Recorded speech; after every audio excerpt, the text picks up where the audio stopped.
Start of the year, 4-1 on the year, an ERA a little bit on the high side, but we know about Kevin Slowey. He's all about control. Only 2 walks so far this year, coming in the American League with the best walk ratio, and he's coming off that short start, that rain delay loss to the Cleveland Indians. And what more and more has become a standard outfield for the Twins. Young, Span, and Kadire in the outfield. Crede back in the lineup. Punto, Tolbert up the middle. Morneau at first, and Maurer behind the plate catching Slowey. Yeah, Slowey making his 4th career start against the Tigers. He's 2-0, but a very high 5.74 ERA. His first start here against the Tigers. And he clips the inside corner on the first pitch to Granderson. Granderson in the leadoff spot. He hit there once in the 2-game series last week, then hit 5th. Check swing, and 1-1. Slowey will work in all 4 pitches. Great control of his fastball in and out. He'll mix in that curveball, that last pitch. Then he'll throw like a little cutter, like a slider, and the changeup. Fouled away, 1-2. Tigers had such a woefully disappointing season last year. They do have some optimism that they've gotten off to a good start. They played good baseball the last week and a half, and they think they're in this race for the long haul. Yeah, the Tigers last year only 74-88. There were 14.5 games in last place behind the White Sox. Delman Young retreating, and it's over his head. Granderson can fly, and he'll get second base here. A liner over the head of Young and left.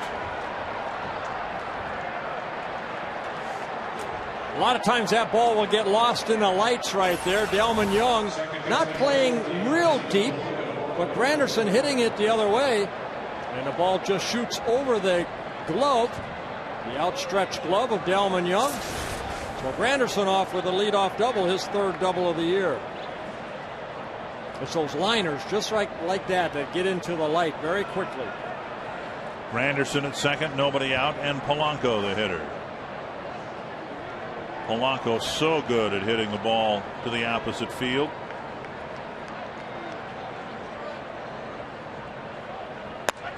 Up and in, ball 1. Nick Punto running in, making sure what sign they're using, and Kevin Slowey telling him, and Nick running back to his position at short. They say that teams have been doing that more and more to Polanco, who loves to have the ball out over the plate so he can hit the ball, even drive the ball to the opposite field, that he's getting steady diet of pitches in the inner half of the plate. And there's another one missing, 2-0. Oh, he's an outstanding hitter. He chokes up on that bat. He's in his 5th season with the Tigers, his 12th major league season. Came into this year a career .306 hitter. And he knows what his job is right here. He's hit the ball on the right side of the diamond. 3-0 with Clete Thomas on deck.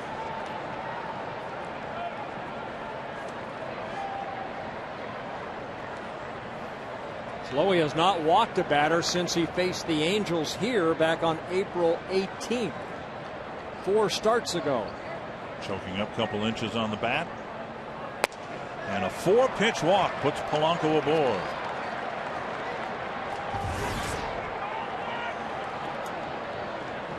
Firestone leaderboard, and Slowey's with a very favorably lopsided strikeout to walk ratio. Yeah, that just tells me 0.5. That's higher. I mean, next in line is Roy Halladay at 1.2. That Slowey only walks little guys. Like Polanco. Yeah. On 4 pitches, a bit peculiar and kind of a rough start for the Twins here, with a line drive that could have been caught, wasn't. Now a walk. And here is Clete Thomas.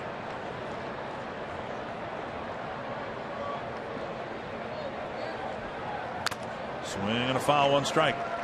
Thomas jumped back into the lineup with the Tigers in grand style against the Twins last week, going 3 for 3 with a double, single, and triple. Thomas started the season at AAA, called up on May 5th.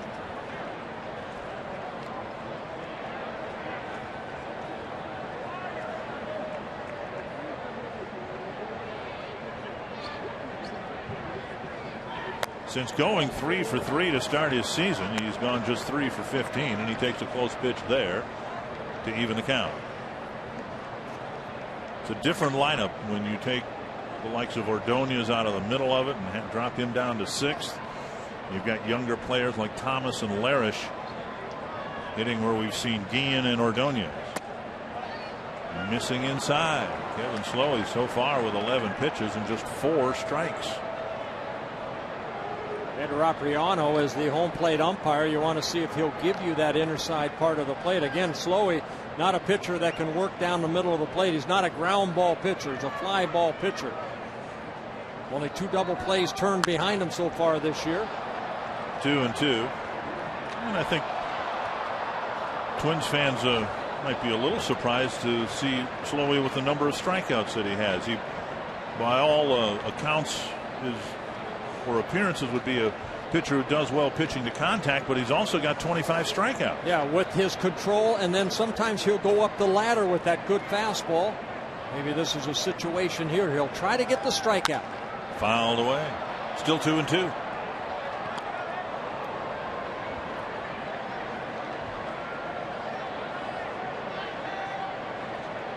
Thomas in his 2nd season with the Tigers. Last year made the club out of spring training when Curtis Granderson started the season on a disabled list.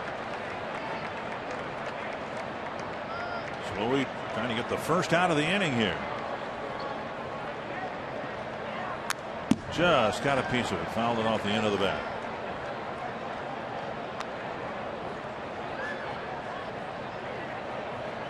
Tigers have been playing good baseball. They've won 8 of their last 12 ball games.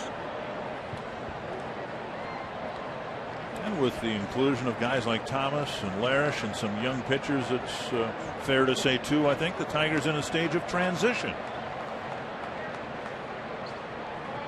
Another 2-2.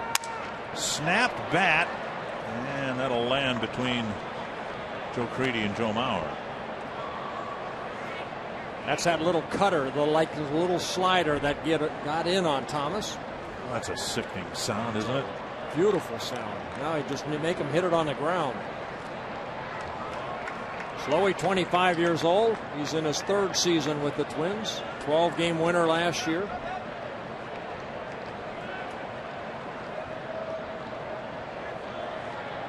Another 2-2 pitch. Poked foul. Quite a battle here between Thomas and Slowey.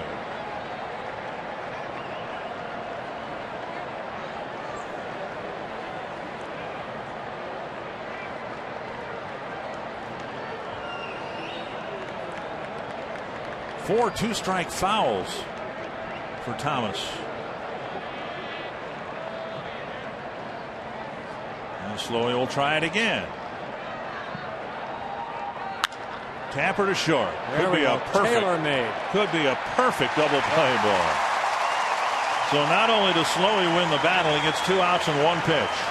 Boy, that's a great pitch right there. Fastball away. Thomas hits that high chopper over the mound, but Nick Punto times it perfect right here. Watch Nick Punto get that hop. Okay, just step on the bag and relay it over to Morneau. A big double play here in the 1st inning. Pitcher's best friend. Granderson to 3rd, but now 2 away, and here's Miguel Cabrera.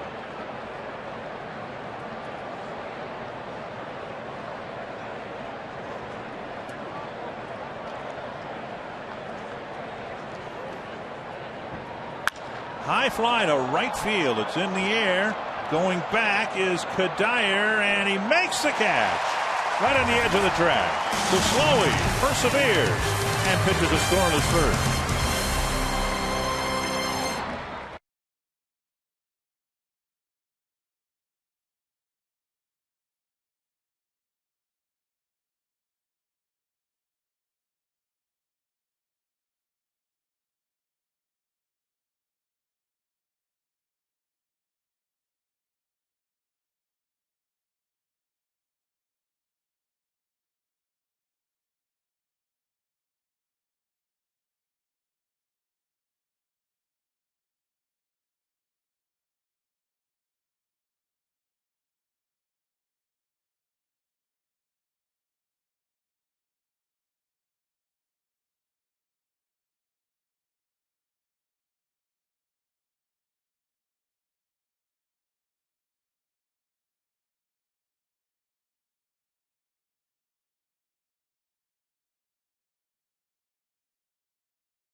inning, a long battle with Clete Thomas. He ended up getting him and getting out of the inning.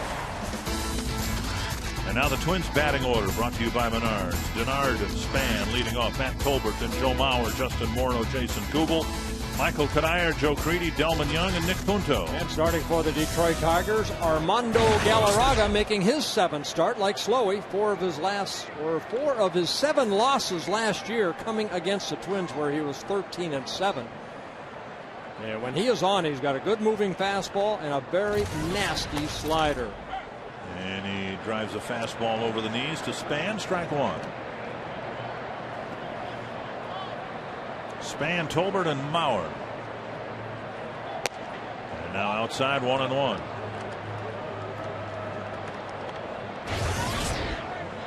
Span's average a few ticks below the 300 mark now. Yeah, it just means he's going to have a good night. Showing bunt and taking ball 2. It really has been a remarkably consistent first 5 weeks or so for Denard Span.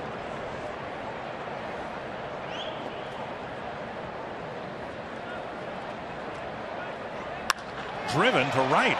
Ordonez's back, and he catches the line drive. So Span tattooed it for the first out of the ballgame.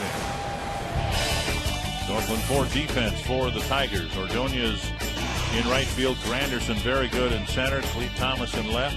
Santiago and Polanco steady up the middle. Inge and Cabrera in the corners, and Gerald Blair doing the catching.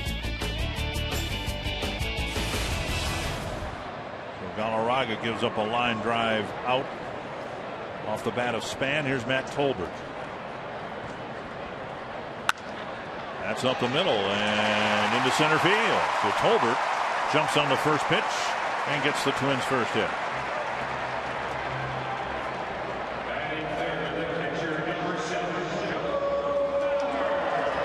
And that'll get Mauer up with a man aboard. Well, you see the movement right there, but the ball just left up, right back up the middle. Tolbert getting that base hit. Galarraga last year, 28 starts, 13 wins, only 7 losses in his rookie season.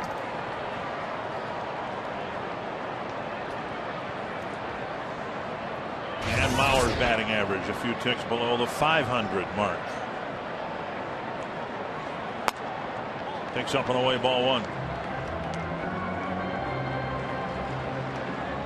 They had a great series against the Mariners.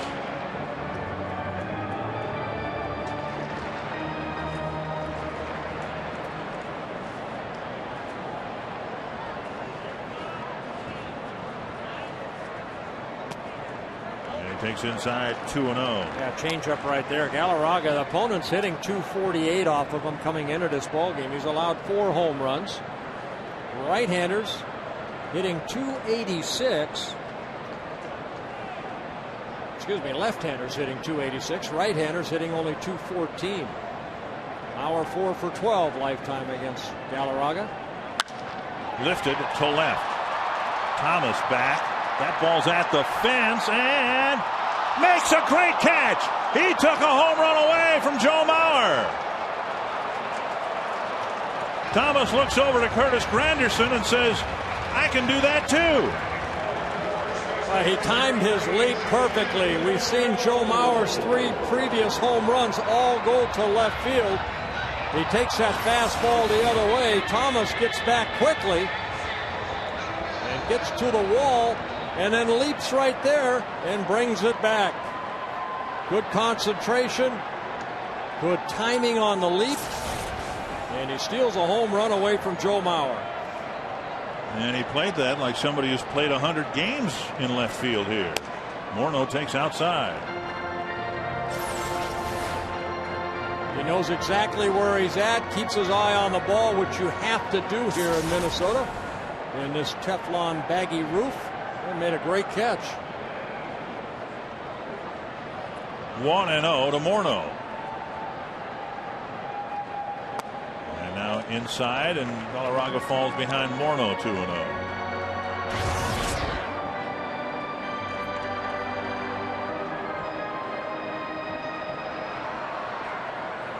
Just 1 hit in Detroit last week for Morneau.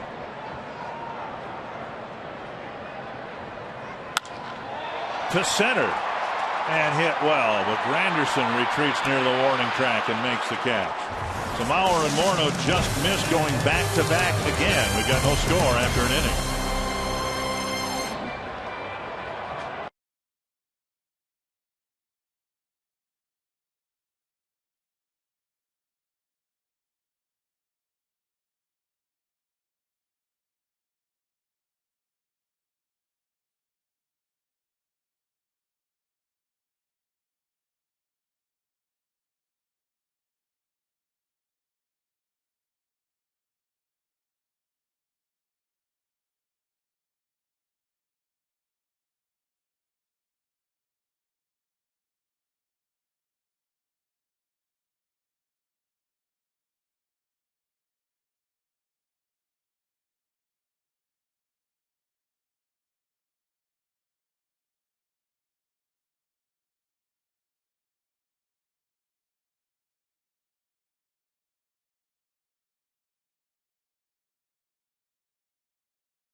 Field line at the Metrodome. It's a new thing offered by the Minnesota Twins in a tough economic time in our country right now. One low price gets you, here's the menu, all the hot dogs, soft pretzels, nachos, soda, popcorn, water, and peanuts. You can eat the entire game. Guys, you having a little fun? Oh, yeah. And one of the perks, I don't have a yellow bracelet, but I do have a Coke, and I do have some popcorn. Bert, are you jealous, baby? I'll tell you what. Come back in the 7th inning and see what they say. Yeah, all right. Hey, Bert wants me to come back in the 7th inning. All right, I'm going to hang out here all game. Visit the Fan Value Corner, twinsbaseball.com for complete details because we're going to do it twice next month, Bert. Very nice. Thank you very much, Robbie. 1-1 to Larish, and he lines a base hit to center, so Slowey go right back to the stretch position after another leadoff hit. Great promotion by the Twins. You see the all-you-can-eat seats right there. They're the upcoming dates. June 2nd, June 16th, July 28th, August 11th, August 25th. Limited to the first 600 tickets, so you'd be advised to call the Twins, and if it's an idea that's attractive to you, get your tickets. Here's Maglio Ordonez with a runner at first and nobody out. Slowey's retired, just 2 of the first 5 batters. A couple of leadoff hits and a walk mixed in. And there's I think the first called strike for Ed Rapuano on the night. Ordonez off to a slow start, hitting at .241, a career .312 hitter. Only 1 double, only 2 home runs for Ordonez. Driven foul. The man has 26 hits and 23 singles. First 17 hits were singles. Lloyd McClendon, the hitting coach, is getting Ordonez to adjust his hands a little bit, trying to getting him farther away from his body. Popped up. Morneau, Tolbert will chase it, and Tolbert makes the catch, and the throwback to first, double play. Oh, he's saying he tagged up to go to second. And I think they might be right. Yeah. Jim Leyland's going to come out and argue the call. He clearly waited on the bag until Tolbert made the catch. Yeah, Tolbert staying with this ball. Nice catch right here. And then he notices that Larish went off the bag. Now he throws behind him. But Layrish definitely tagging up on that. Ed Rapuano is summoning Ron Gardenhire out of the dugout.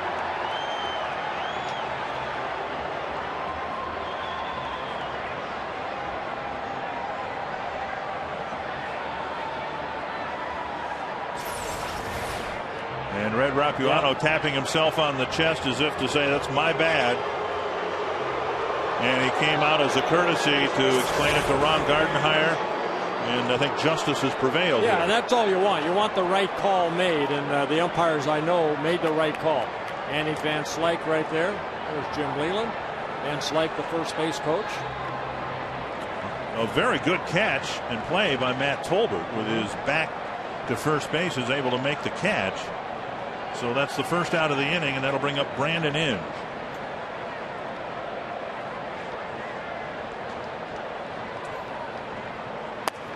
Ball one. Tigers with 31 home runs, and it would surprise you to know that it's not Cabrera leading the team in home runs. It's Granderson with 9, and then Inge with 8.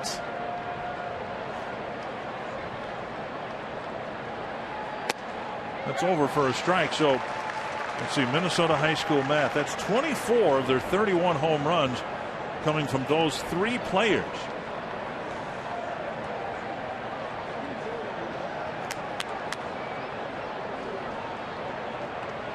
One and one to Inge.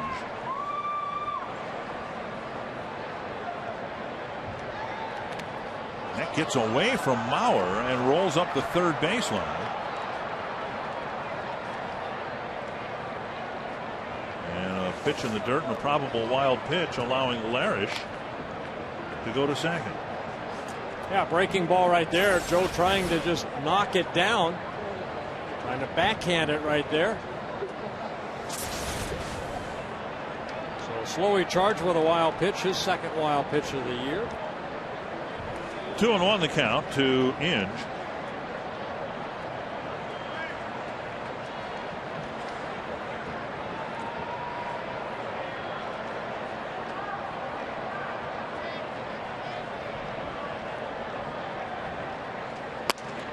High fastball swing.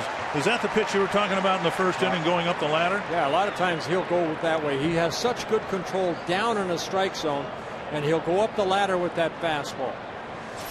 You'll see him pick the corners, and then once in a while he'll just kind of shoot that ball straight up high like that, and that's where he'll get some punch outs. 2-2 to Inge. And a check swing foul. Last year the Tigers moved Inge around third base, catcher, center field, and his batting average bore the brunt of that mobility. He had only 205 last year. Now the Tigers have put him at third base and said, you're it. We'll leave you there. And at least in the first five and a half weeks of the season, his batting average has responded. 2-2. And another foul.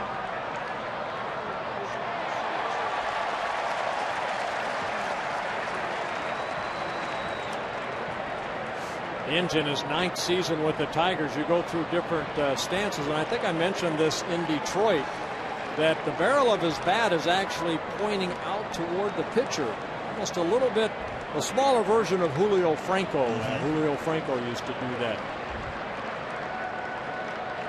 Julio used to be over his head. It's hit a long way foul. Maybe less movement, of course, but Gary Sheffield, of course, would snap that. Yeah. Sheffield released by the Tigers late in spring training. So, as was the case in the first inning, Slowey having a long at bat with the third hitter of the inning. He got Thomas to bounce into a double play. Here simply hoping to retire Inge. Another 2-2. Got him with another high fastball. 2 down. Well, you know Kevin Slowey has good control down. He'll try to pick the corners, and then he goes back up, and that's that fastball right there. He'll pick up some strikeouts. Here's slumping Gerald Laird. with just one hit in his last 32 at bats. And the average auguring down to the low 200s.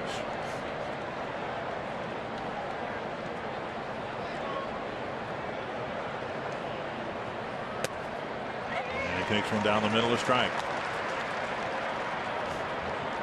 Laird, the last 6 seasons with the Texas Rangers, in his first season with the Tigers, getting traded over during the winter.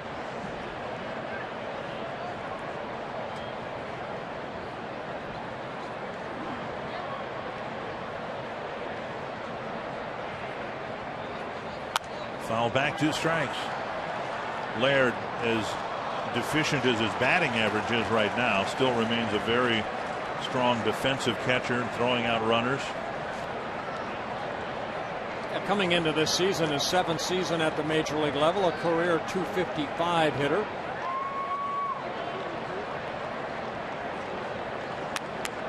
And when you're 1 for 32, you find yourself 0-2.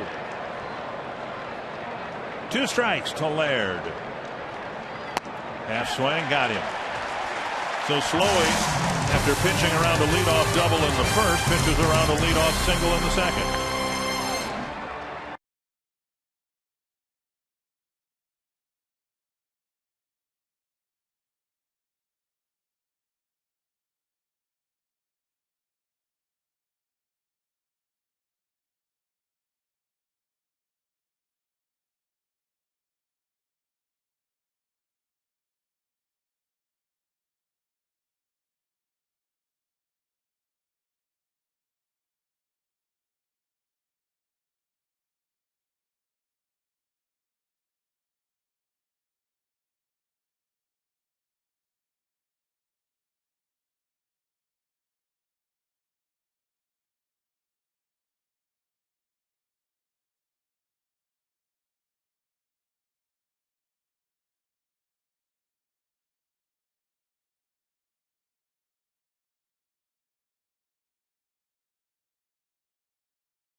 Our broadcast team at short code 234234, and Joe Mauer the subject of Tony's question from Grand Rapids. Ron Coomer. Well, the big question is, why is Joe hitting so many more home runs this early in the year, or early for him? And I don't think there's a real definitive answer, to be honest with you guys, but the one thing about spring training is it gets long and kind of wore out, and right now Joe's spending a lot of time just in instructional league or extended spring training and coming here after watching his guys play for a month. Little extra incentive to get off and get started here pretty quick. He says, and Ron, you could relate to this, I suppose, he's seeing the ball very well right now. I think we all shocking can attest to that with a .485 batting average. Well, he is, and we talked about it at the beginning of May when he first got here, that he was going to be a guy, he lets the ball get deep on him, and he's able to drive the ball the other way. It's just now, I think he's just driving the ball 10, 15 feet farther, and those doubles that he's hit in the past are ending up in the seats. Or in the case of tonight's game, in Clee Thomas's glove. Thomas robbed Mauer of a home run in the first inning, and now it's 3-1 to Jason Kubel. Oh, Joe's doing such a great job of that fastball away, like Ron Coomer's talking about it, just driving it. He's not trying to pull it, he just takes it the other way, and keeping both the hands on the bat, creating a lot of power. Kubel with a ground ball to second. Polanco fields and throws one away. So far tonight, guys, the Twins hitters have done exactly what we thought. They would look for the ball down. Galarraga keeps the ball down, as you talked about, Bert, and they're looking for it and driving it. They've hit quite a few balls now already right on the screws. They really need to get to this guy early so you don't get to that good Tigers bullpen. Kubel retired, and that'll bring up the first right-handed batter to face Galarraga, and it's Michael Crede taking the ball. So with Span, the switch hitter, Tolbert, Mauer, Morneau, and Kubel, the 5 lefties are in the front of the order for the Twins. Punto, of course, at the end. Here's our Chrysler Key stat. Twins drew 21 walks in the Mariners series, and beyond that had a lot of favorable counts, 2-0, 3-1. And it's 2-0 here to Crede.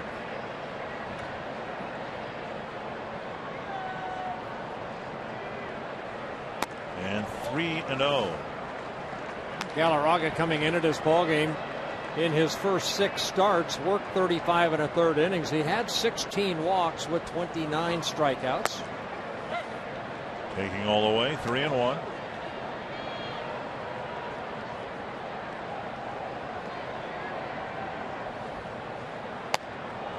And he'll take Minnesota's first walk. That'll get Crede to the plate. Are you a fan of Fox Sports North on Facebook yet? If you're not, this is the week to become a fan. We're giving away Twins tickets throughout the week, so log on to Facebook.com and search FSN North to become a fan and find out how you can win. Good to see Joe Crede back in the lineup after missing the Seattle series with a slight hamstring strain on his left leg. Inside, and Laird will go to the mound. Joe with a big day yesterday. Of course, the Twins had an off day, and Joe took off for Central Missouri. Got to spend his first day with his newborn son at home. Remember, he rejoined the team while the young lad was still in the hospital, and he said everything was checking out fine.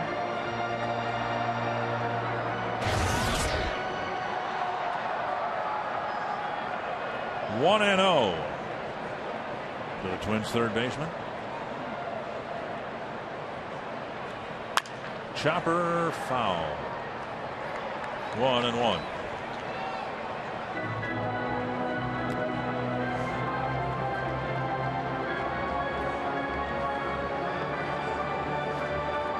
Galarraga was pretty tough early in the season last year on everybody but the Twins. They handed him his first 3 losses last year. Against everybody else at one point, he was 7-0. Inside, 2-1.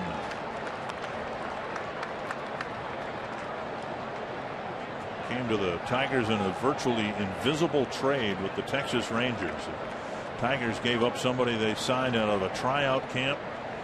Galarraga didn't fit into the Rangers' plans, and he just had a wonderful rookie year with Detroit last year.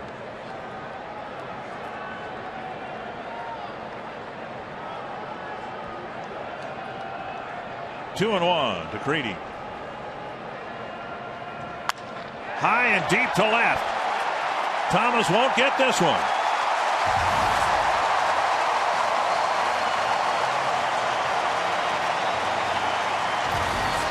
Well, it looked like a breaking ball that stayed up, and Crede hitting his 4th home run of the year.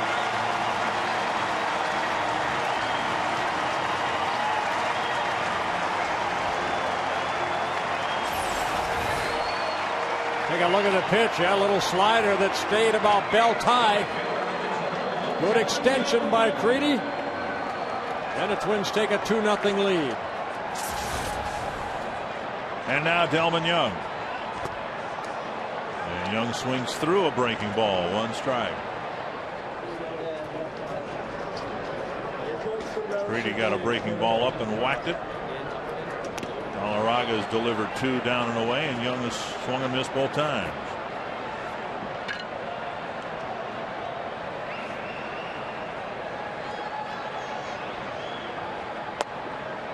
One and 2.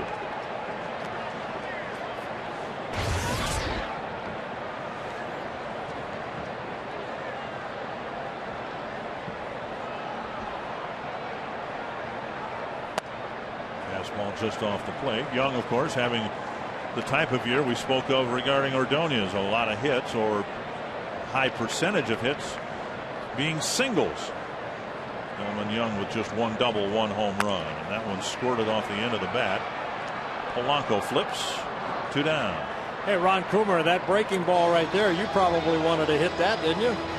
Yeah, it's a right-hander, Bert.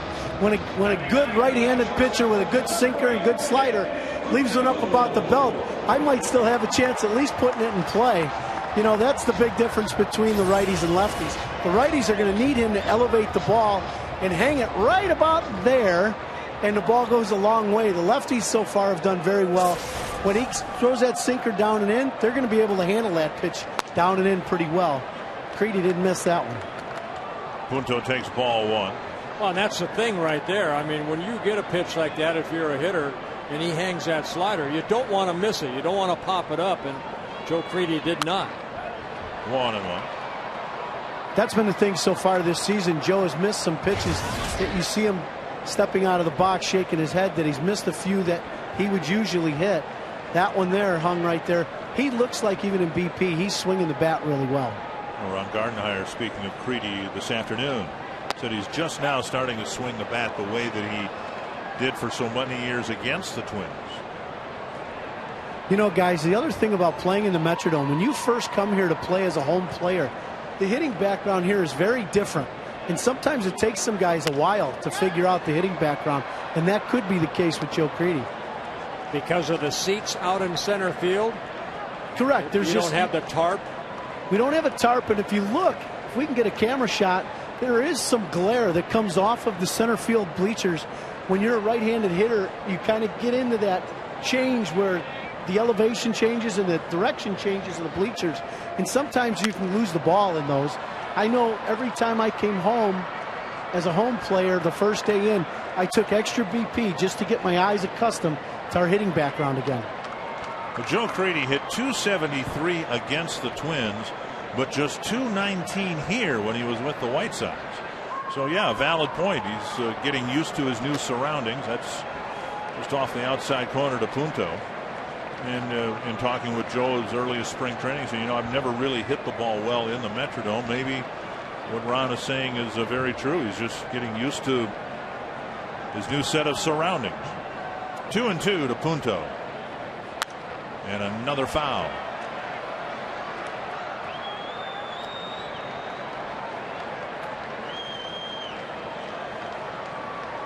We haven't been to the new Kauffman Stadium yet, but Crede's best Central Division batting average at Kauffman Stadium, where he's hit better there than any place else, hitting .321. Another 2-2. Half swing, but he went, and he's tagged out for the end of the inning. But Crede draws a walk. Crede whacks one over the fence, and the Twins jump out in front 2-0.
Visit exploreminnesota.com and plan your next Minnesota vacation today.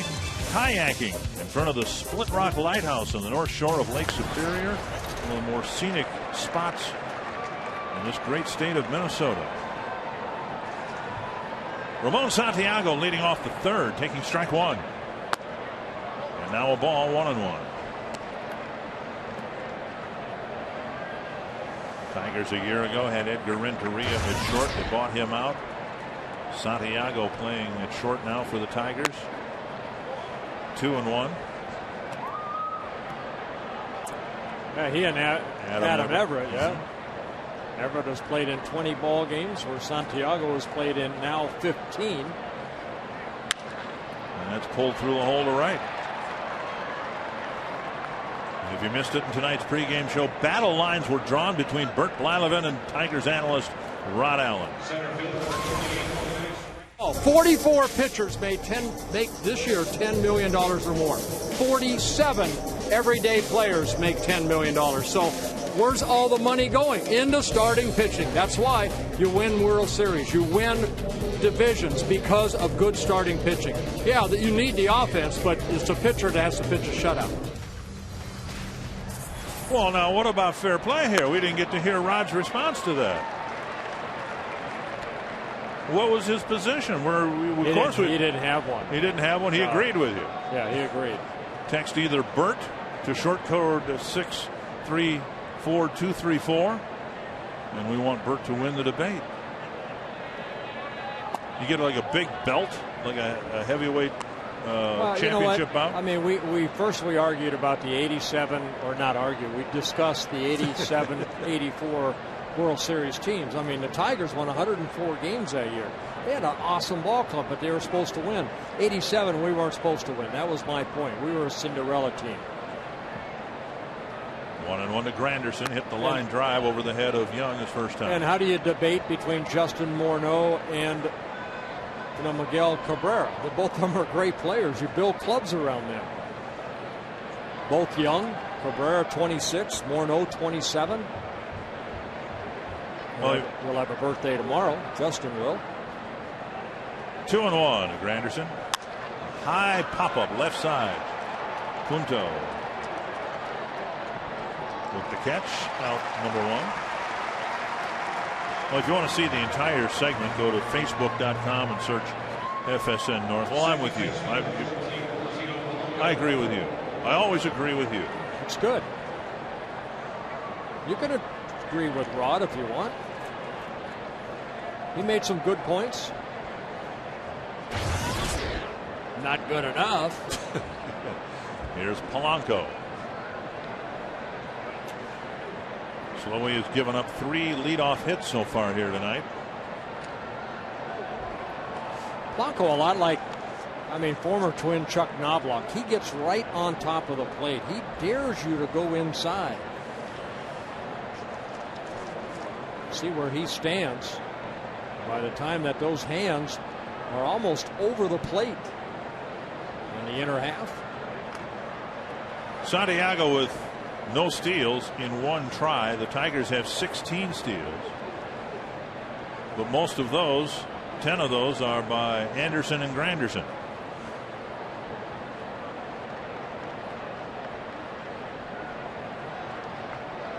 So we got a double play ball off the bat of Thomas in the first. Here a fly ball to left, and if Young sees it, he'll catch it.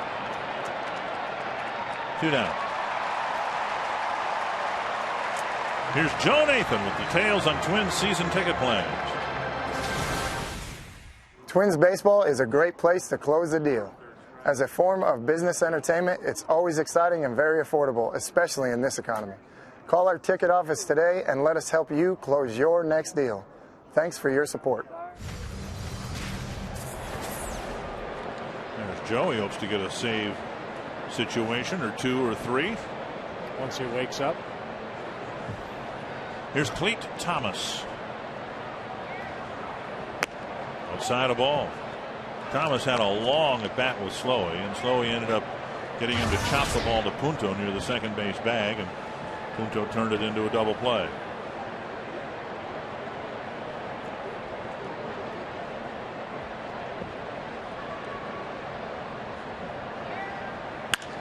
Pulled through the hole to right. Santiago to second. He'll hold up there with Kadire gunning it back to the infield. So For the first time tonight, the Tigers have 2 hits in an inning, and that'll get Cabrera up with 2 men aboard. They got Cabrera with a runner at third and 2 out in the first, and now runners at first and second and 2 out in the third. Yeah, Cabrera jumped on that first fastball, took Michael Kadire back to the warning track for the final out.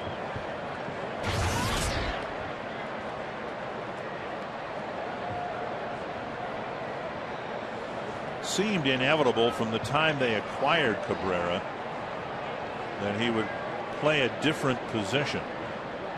And last year, just off the outside corner, the Tigers made the switch from third base to first base. Well, he's used to changing positions. With the Marlins, he played in the outfield and then played third, and now he's over at first. Guy you definitely want his bat in the lineup. He's 26 years old. Already in his 7th season at the major league level. Good stop right there by Joe Mauer. There's 1 runner's in scoring position, but a block by Mauer kept another runner from moving into scoring position. 2-0. Santiago at second, Thomas at first. They both run pretty well.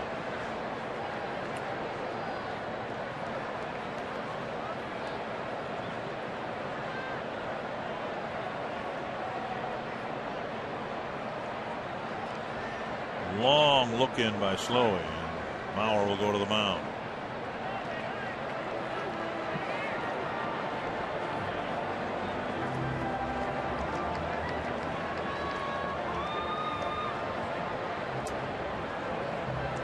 Twins in front here 2-0. Slowly pitching with a lead for the first time.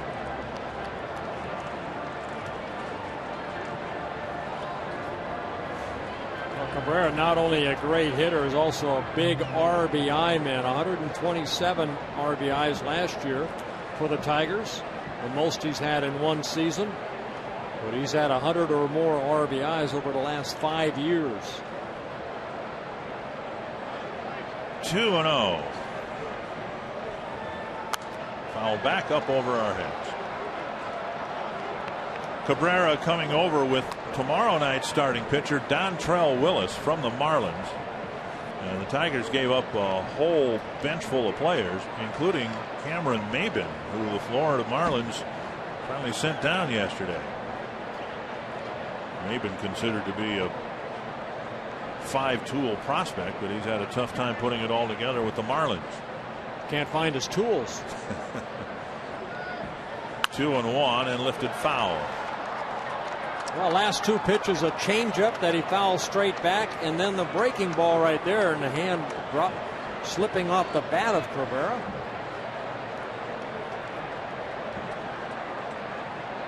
Last year, Cabrera signing a 7-year contract. That'll take him through the 2015 season. So Twins fans get used to seeing this guy in the batter's box. And unfortunately, in this situation, with men on base, 2-2. Squirted to the right side. Good, very, very good pitch right there. And Slowey again pitches out of a bit of a jam in the third.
Far, the Twins hitting now in the bottom of the third inning. And Denard's man Matt Tolbert and Joe Mauer will hit against Armando Galarraga.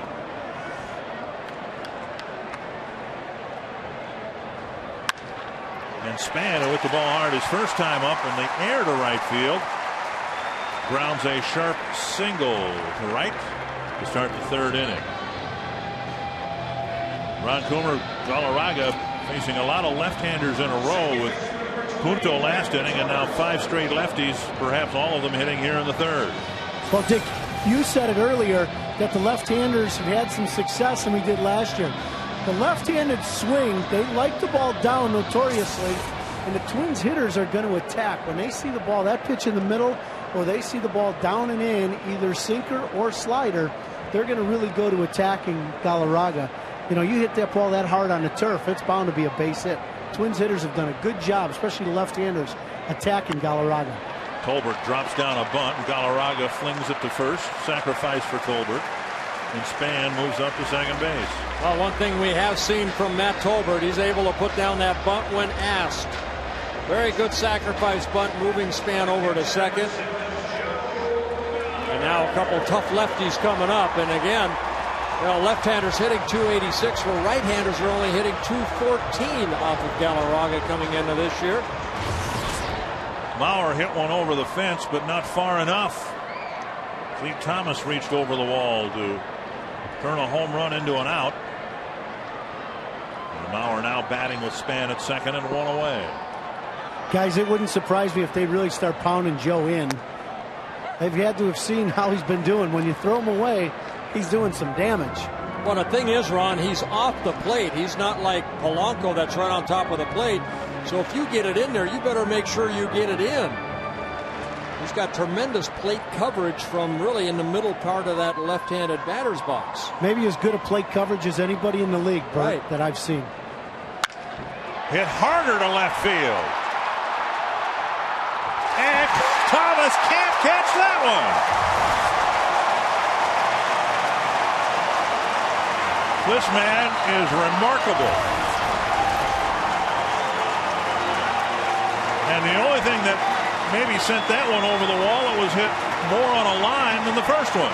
Yeah, that first one had a little air time. This one didn't have that much air time.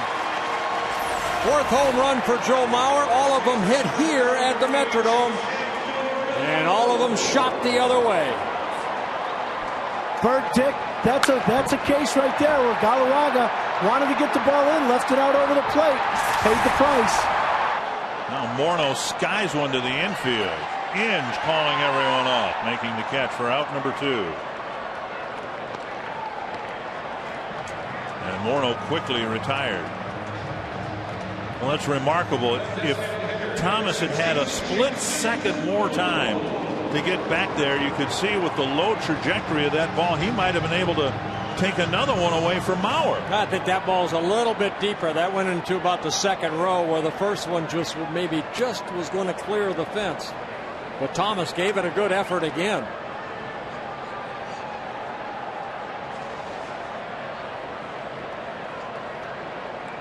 And now Kubel takes inside. It's 2-0.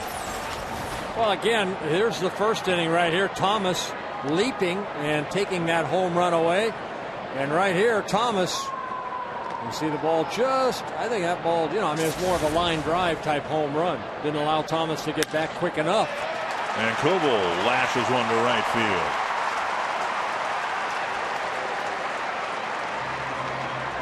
So Kubel aboard, and that'll bring Crede up, who walked in front of Crede's home run in the second inning. Galarraga was the guy. Twins fans, now Jim Leland is going to come to the mound here. And I think he told Gerald Lares to stay behind the plate. This is between him and me. Yeah. You see this a lot from Jim Leland. Rick Knapp, the pitching coach. But it's Jim Leland that comes out and makes a point right here. Without the catcher, without an infielder. There's our quick trip to the mound. Jim Leland out to talk to Galarraga. Bert, Is that just straight old school baseball right there at its finest, Dick? Yeah, we it talked really about is. that earlier today. Well, Jim Leyland, a great reputation as being an old school guy. I don't know. How many times have you seen that where the manager came out and just told the catcher to stay put? It doesn't happen too often if it ever does. Here's Crede. And he takes strike one.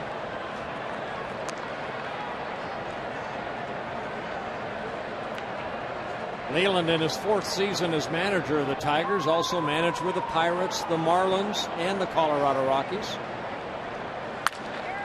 A liner to third. Inge gloves it to end the inning, but another good inning for the Twins. 3 hits. And Mauer this time got it over the reach of Clete Thomas for his 4th home run of the year.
On base. Yeah, that's nice. If you're a starting pitcher, that's what you want to see. The solo home runs are nice, but boy, we can hit the 2-run home runs like Crede and Mauer did. Gives Kevin Slowey a 4-0 lead here starting the 4th inning. We'll see if Slowey can get the leadoff man for the first time tonight. Larish led off the 2nd with a single. Granderson led off the 1st with a double. Santiago led off the 3rd with a single, but through it all, Slowey has prevailed and not allowed a run yet.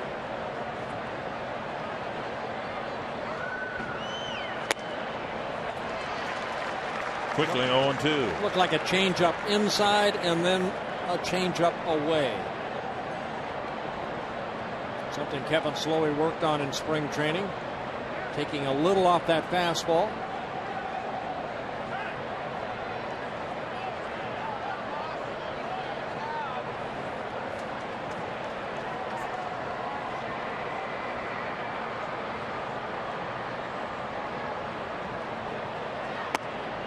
Up and in. That's part of the thing that the mindset of a starting pitcher that I suppose has changed from when you came up and you were expected as a starting pitcher to figure out how to get hitters out a 4th time. And now most starting pitchers are just hoping to be able to retire batters a 3rd time through the order. When you're out there, Slowey exactly knows what he did last time, Larish. He knows what he did. You know, he got that base hit. So he's just trying to mix it up a little bit here. You can see through the batting order.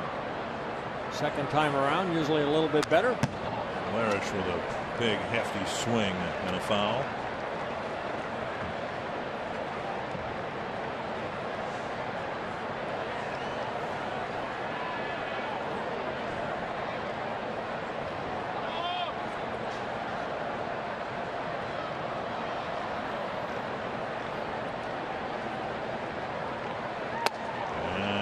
Full count.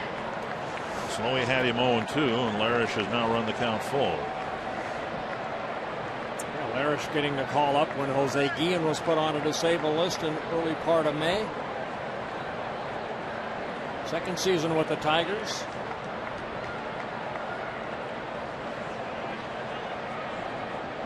Larish asks for time.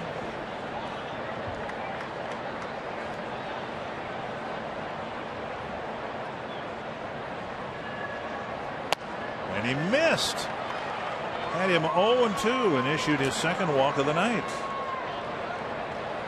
So the leadoff man is on for the fourth straight inning. The Aflac Duck making an appearance tonight after yesterday's off day. Who are the two active managers to win a pennant in each league?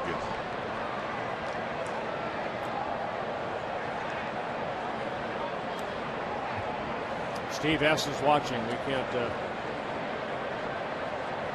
There's Maglio Ordonez, and the runner goes. Pitch chopped to short and bobbled off the glove of Tolbert, who took it away from Punto. Yeah, that's hogging right there. That's a ball that Punto should be able to get right there. And Tolbert already had committed to try to cut that ball off. You see Punto right there. He's thinking about maybe catching that ball and running to the bag, or making that throw across the diamond, as Larish is right there at second base. They're giving Ordonez a base hit. Ron Coomer, a little mix-up right there. Well, the mix-up, Bert, and really the problem is Nicky. It's Nick's ball, obviously. Right. But if Nicky can make a call early enough so Matty can get out of his way, it's a routine out. That's the big problem. It's just a communication thing from Nicky, just telling him, I got it. We've done a few instructionals about communication, Bert, haven't we? What? Yeah, yes, we have. And I think that might be our post game again here tonight. Maybe you and I will slam into Anthony in the middle of the field Wouldn't that about be awesome? communication. Yeah, I'd like that already. One strike to Inge, and now two strikes. So Slowey has had to pitch out of trouble in the first, a situation in the second, trouble in the third, and now early trouble here in the fourth. I don't quite understand the ruling giving Ordonez a base hit. Even if Tolbert had fielded it cleanly, I think they would have. I don't think Tolbert would have been able to throw the way he was running so hard towards short, being able to put anything on the throw to get Ordonez at first. Larish was already at second base. So you think it was a base hit? Yeah, I'd give it a base hit. 1-2 to Inge.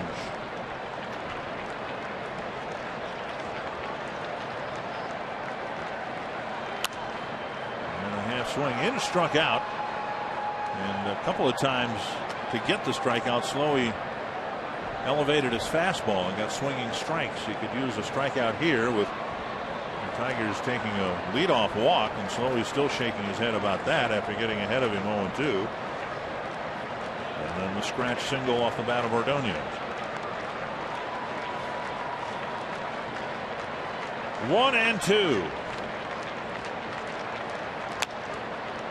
And a tapper foul.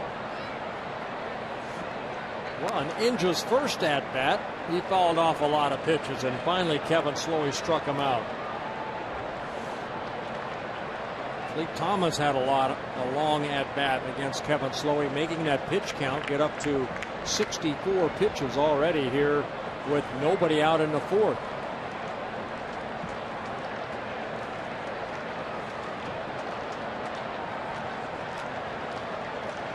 Another 1-2 to Inge. And a high fastball fouled to the net. See where Mauer's target was, trying to get a swing and a miss and get the first out of this fourth inning. Well, that's what Ron Coomer was talking about, hitters making adjustments. Inge struck out on that high fastball, so he's going to be a little quicker. I'm not going to let him get that fastball by me up in the strike zone.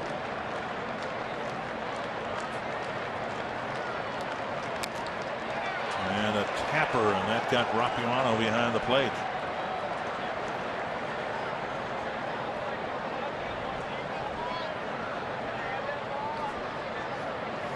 They got flesh right there. Let's take a look at this foul ball. Right on the left forearm.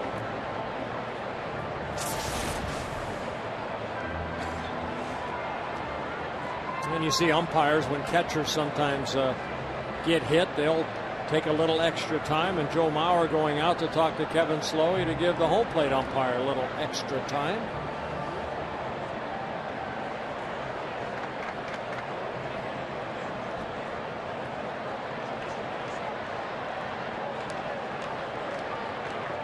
One and two.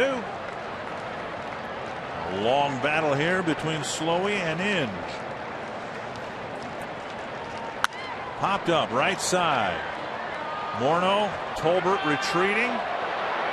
Infield fly rule called with Tolbert camping under it for the first out. The very last instant, first base umpire Paul Schreiber called the batter out. That's a big out right there because he got the pop up. He didn't get the ground ball and maybe advanced a runner or two. So Inge, not a good at bat right here. Was not able to do his job and at least advance the runner from second to third. So Inge just get underneath that ball, creating the pop up. And now Gerald Laird, who struck out on 3 pitches to end the second inning.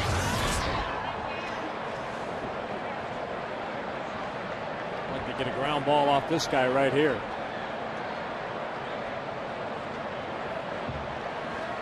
What is he, 1 for 33 1 now? for 33 now. Okay, make it 1 for 34 with a double. It's a fly to right, playable for Kadire. Out number 2. And Laird's struggles continue. And now Santiago.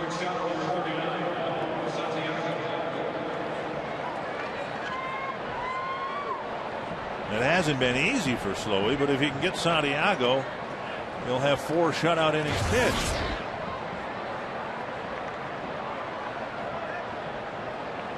And as he approaches the 70 pitch mark, I'm not sure more than 10 of them have been from a full windup.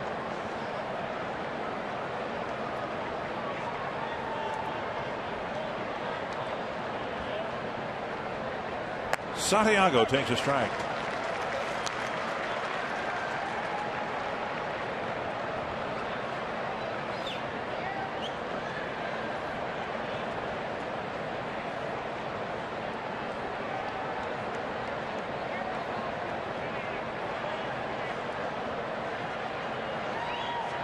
Bouncer to second.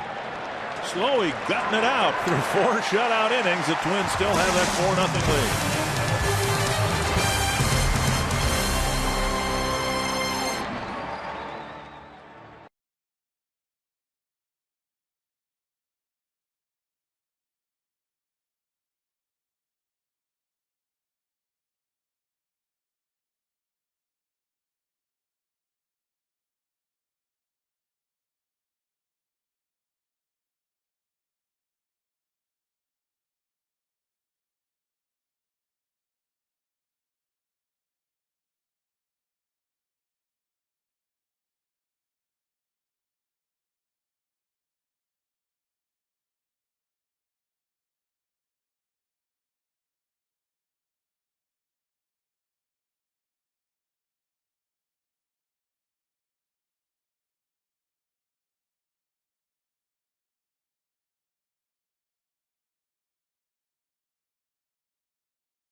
Is brought to you by Quest. Get free 2 gigs online backup service with Quest high-speed internet.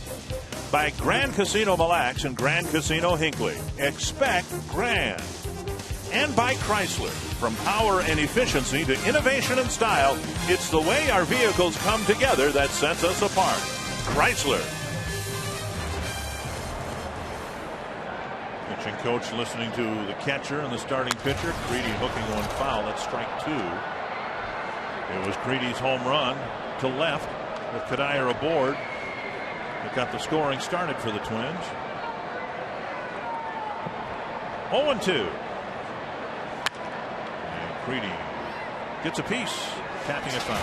You know, Detroit Tigers, they rely on every club you want good starting pitching. Now, before April 25th, the starters' ERA combined were right around 5, but since that time, since April 25th, a 2.76 ERA. So you have Edwin Jackson, who's really fit in nicely. Justin Verlander has been very good so far this year. Galarraga has had his ups and downs. Started the season off extremely well. Last couple of starts he's struggled. Tapper to short. Santiago has time. But now temper that somewhat with the fact that the 6 of those games have been against the Cleveland Indians, a team that's really struggling to score runs right now. Aflac trivia question. We believe Jim Leyland is one of those managers. Tony La Russa the other. Yep. Swing and a miss by Delman Young. And of course Leyland used to be third base coach for Tony La Russa for a number of years with the Chicago White Sox when La Russa started his managerial career. And Young goes after a couple of sliders. 0-2. Young hit a bouncer to second his first time up. 1-2. I had a chance to talk with Leyland when we were in Detroit about the White Sox coaching staff. Dave Duncan was the pitching coach, and last week when we were in Detroit, Duncan had a nice feature article written about him and the job that he's done for Tony La Russa all those years as a great pitching coach. Foul back, and I asked Leyland, who was on the coaching staff, who else was on that staff with the White Sox, and Eddie Brinkman was one of the coaches, and Charlie Lau was the hitting coach for the White Sox in 1983 when they won the West. Young strikes out number 2. Galarraga picks up his second strikeout of the ball game. You can submit a question to us online at carsoup.com/baseball. Ida Garfield from Alexandria, Minnesota, wondering who the team to beat in the Central is and why. Well, I think you have to look at the Royals only because of that young starting staff that they have. Of course, the Tigers, but I don't think the Cleveland Indians are far from being where they're at right now. They're going to, I think, play a little bit better. Of course, Chicago White Sox are going to be tough. Should be a good race all the way through. How about you? Who do you think in this division? I think it's the Twins. I'll say it again. I think there's less that has to go right in Minnesota for the Twins to win the division. We can talk more about that maybe in the top of the 5th inning as Galarraga has a 1, 2, 3, 4. We'll get Brendan Harris's opinion as to who the team to beat is in the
Head to the 5th inning. Welcome back. I'm Robbie Smikowski inside the Minnesota State Lottery Winner's Circle, and I'm here with Mr. Bud from New Richland, Minnesota. He's tonight's winner, and he will take home $100 in Minnesota Twins Lottery scratch-off tickets. His 87th birthday, Bert. Any message, Bud, real quick for Bert?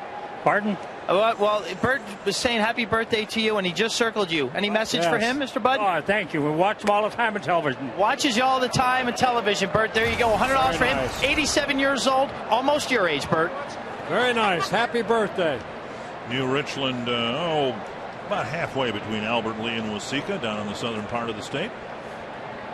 Curtis Granderson taking low. It's 2-1. Slowly he'll try to get his first leadoff man.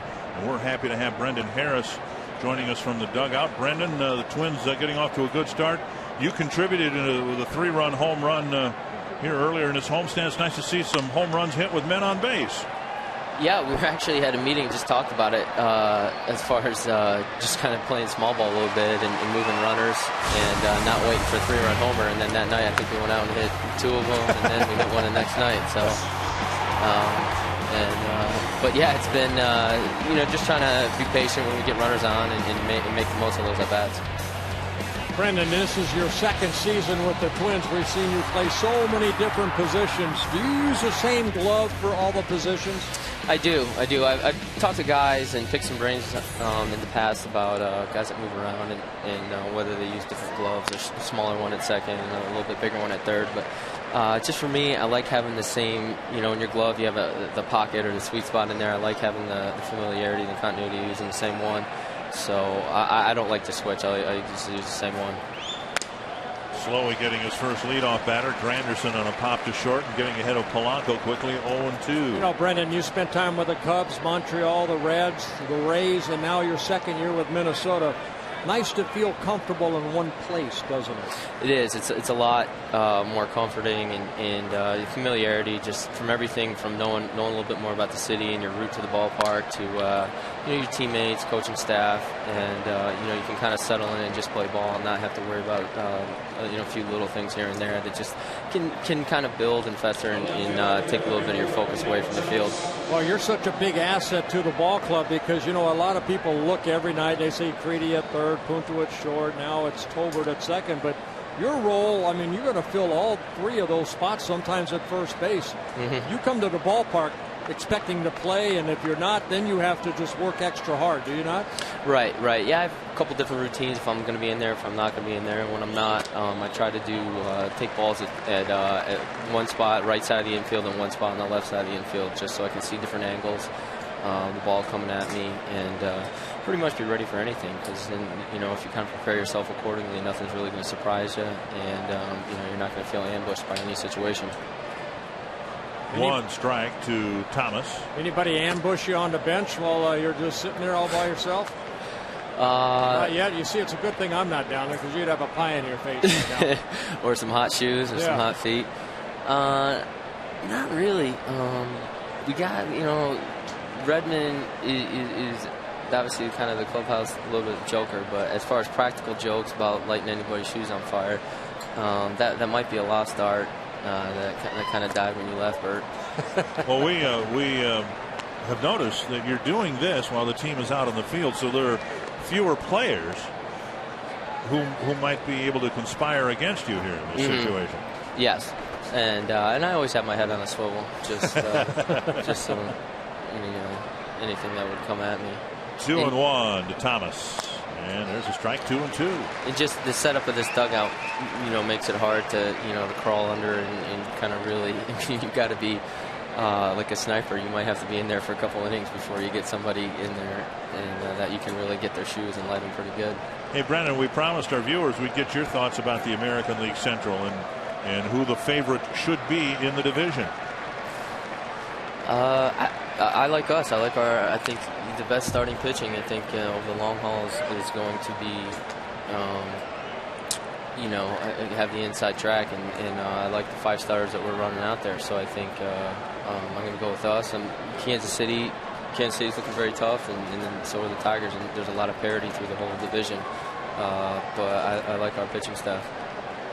Brendan, we thank you for the time tonight. All right, no problem. Thank you, Brendan. Thanks, guys. 2-2 to Clete Thomas.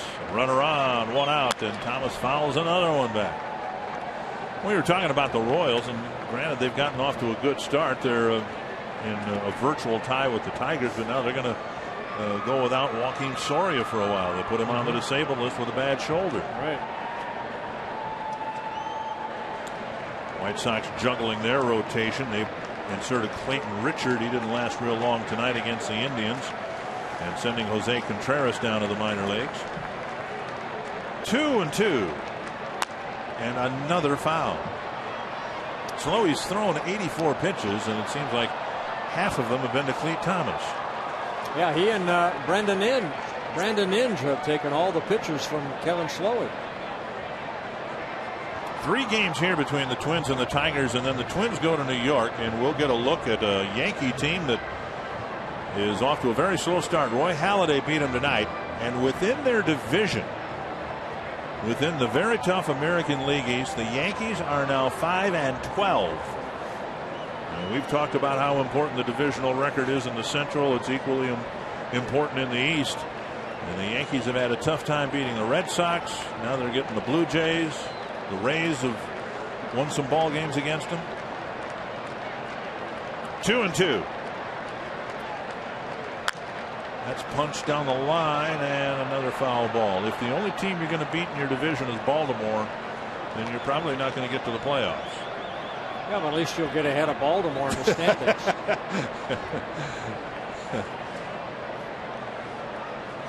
Well, very pitching matchup there. A.J. Burnett going for the Yankees and Halladay for the Blue Jays, and Burnett gives Halladay so much credit for his development as a pitcher when they were teammates in Toronto.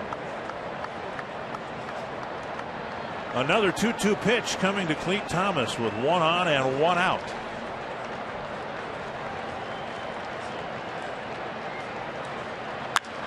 And a great at bat for Thomas. And the Tigers again will have 2 men aboard here in the 5th.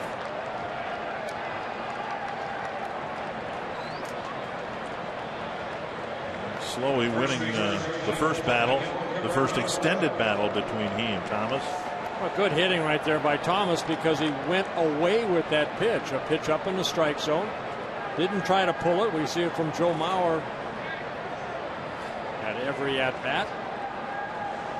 Cabrera has already left 3 men on base in his first 2 prior at bats, and now he comes up again with 2 men on. So he's gotten them on a fly to right and a ground ball to second. Great stop by Tolbert. Out at second. Double play. A sensational double play started by Matt Tolbert.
retired in the 5th inning.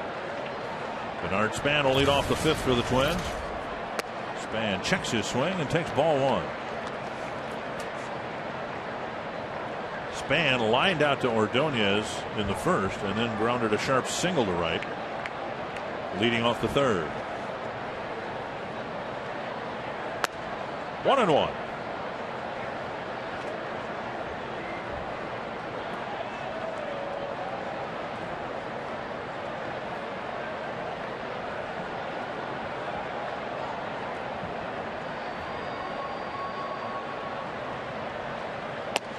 Started to say that Galarraga was the guy who pitched for Detroit in game number 162 for the Tigers against the White Sox the Monday before game number 163 that the White Sox and Twins played. 1-2 to Bernard Span. 2-2. Twins fans, of course, were heartbroken with the result of game number 163 and thought a lot about it during the wintertime, but Galarraga had a chance to send the Twins into the playoffs without game number 163 being played. Tigers had to go to Chicago to play a game. Galarraga got the start. He was their best starting pitcher last year. 3-2 to Span. And the White Sox knocked him out early and forced that fateful game 163.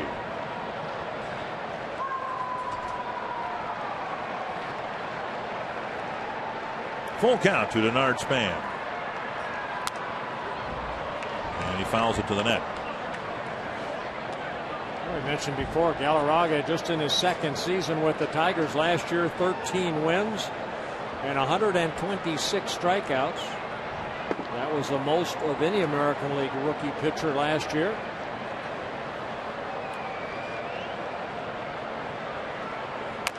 Pounded foul.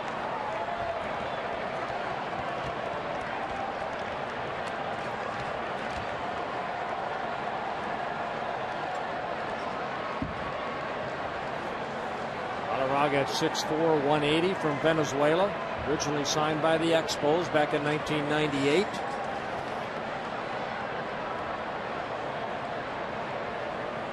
And a fastball sailing away. Span strikes out to start the 5th inning. Home Depot doing more on defense. Well, Matt Tolbert, quite a night so far. Remember, he ran into foul territory, made a nice catch right there, juggling the ball. And then we just saw him turn a double play. A little flip over to Punto to get Cabrera to ground in that double play. 2 double plays turned behind Kevin Slowey. He came into the ball game first 6 starts, only 2 double plays turned behind him in 6 games. And at the plate, a sharp single to center in the 1st and a sacrifice in the 3rd. Strike 1.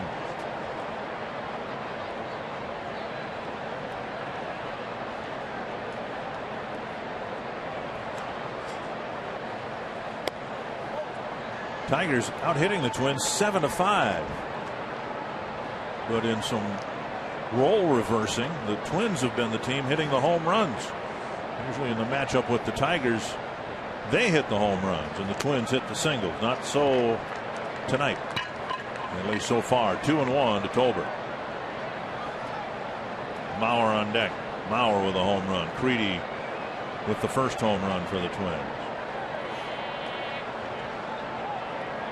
2-1 to Matt Tolbert. And the count's even.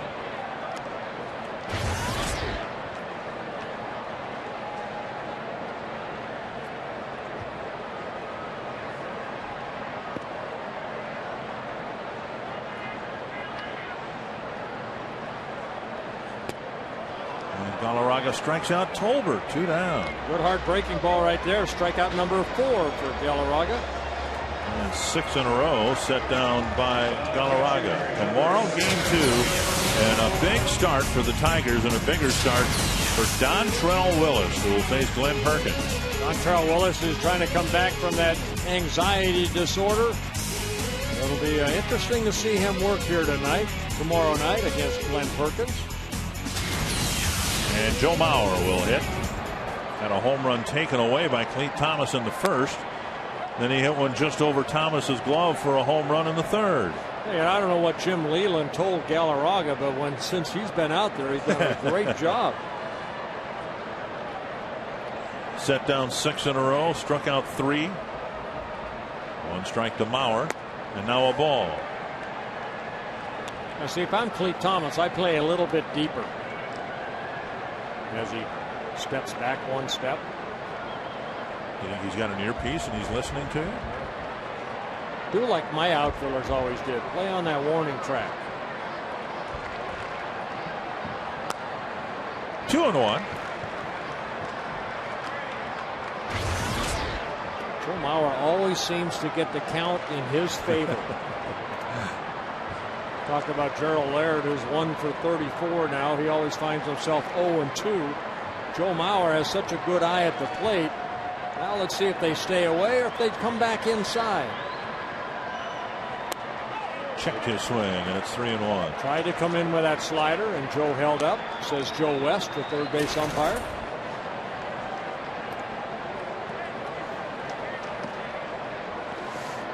Mauer has drawn 5 walks and struck out 4 times in the opening weeks of his season.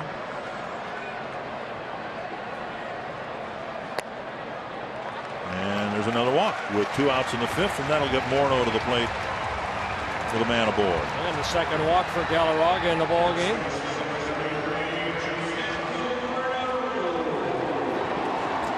Morneau with a fly to center and a pop-up caught by Inge in the first base side of the mound right after Mauer's home run.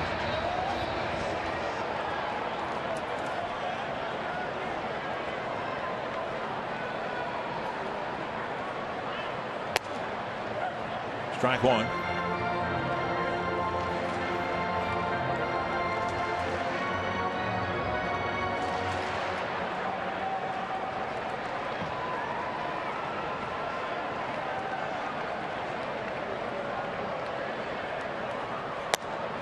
On the outside corner. Not just a higher percentage of strikes, but a better quality of strikes since Leland went to the mound. 2 strikes to Morneau. And sailing just off the plate, 1-2.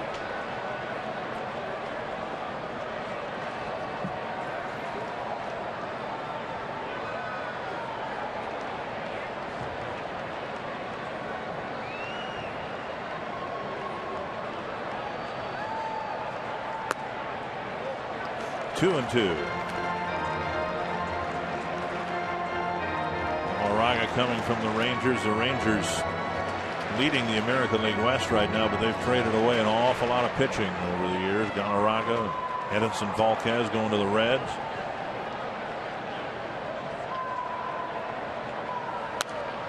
Flip foul.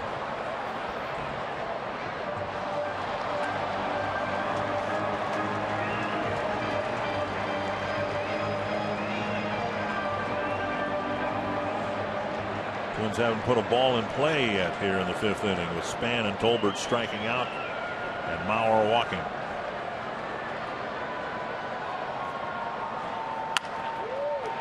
Nice pickup by Cabrera, who retires Morneau at first. A scoreless 5th for the Twins. On to the 6th, with Minnesota up 4-0.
An inning home run setting the tone for the night so far. He got a slider up from Galarraga and hit it over that left field wall for a 2-run home run. Then Joe Mauer, a 2-run home run in the third.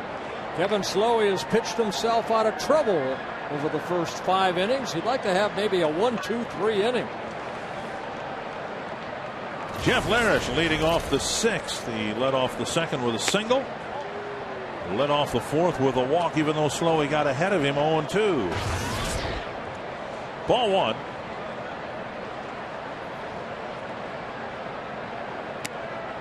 And an off-speed pitch over for a strike.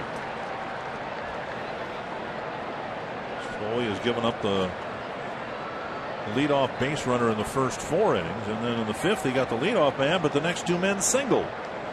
He's doing a good job of changing speeds, adding on that fastball right there, the pitch before, a little changeup. Of course, in his last start, it was a sloppy game, rain-shortened game in Baltimore. Ended up giving up 3 first-inning runs, and the Twins were never able to get anything going before the game was mercifully called. That's hit well to left field. Back and gone. A home run for Larish. And he has reached all 3 times against Kevin Slowey. It's 4-1. Well, Larish hitting his 3rd home run of the year. Took a book out of Joe Mauer's page right there, taking that pitch the other way.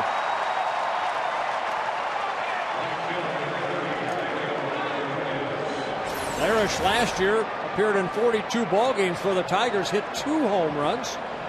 You can see that pitch trying to go up with it, and Larish with that uppercut swing hits it into the left field bleachers. Here's Ordonez. Slowey knocks it down, has time to recover and throw him out. 1 away.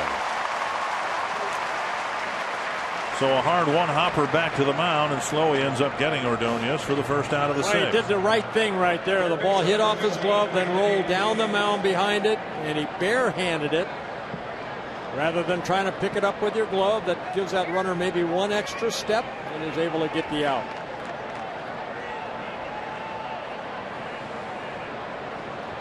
And now Slowey to Inge.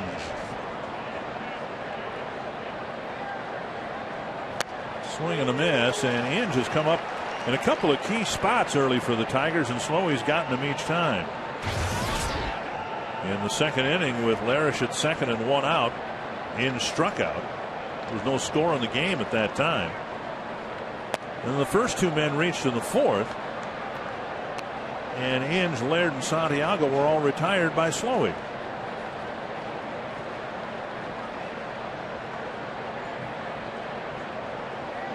One and 1 to the Tiger third baseman.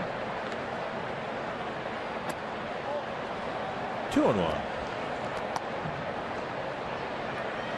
White Sox leading the Indians 7-4.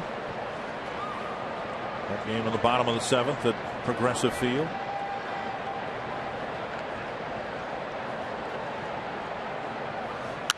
Fouled away, 2-2.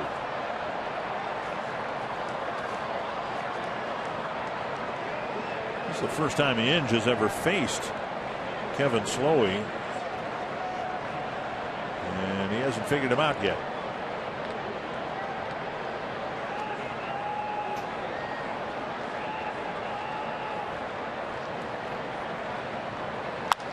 Pop up left field.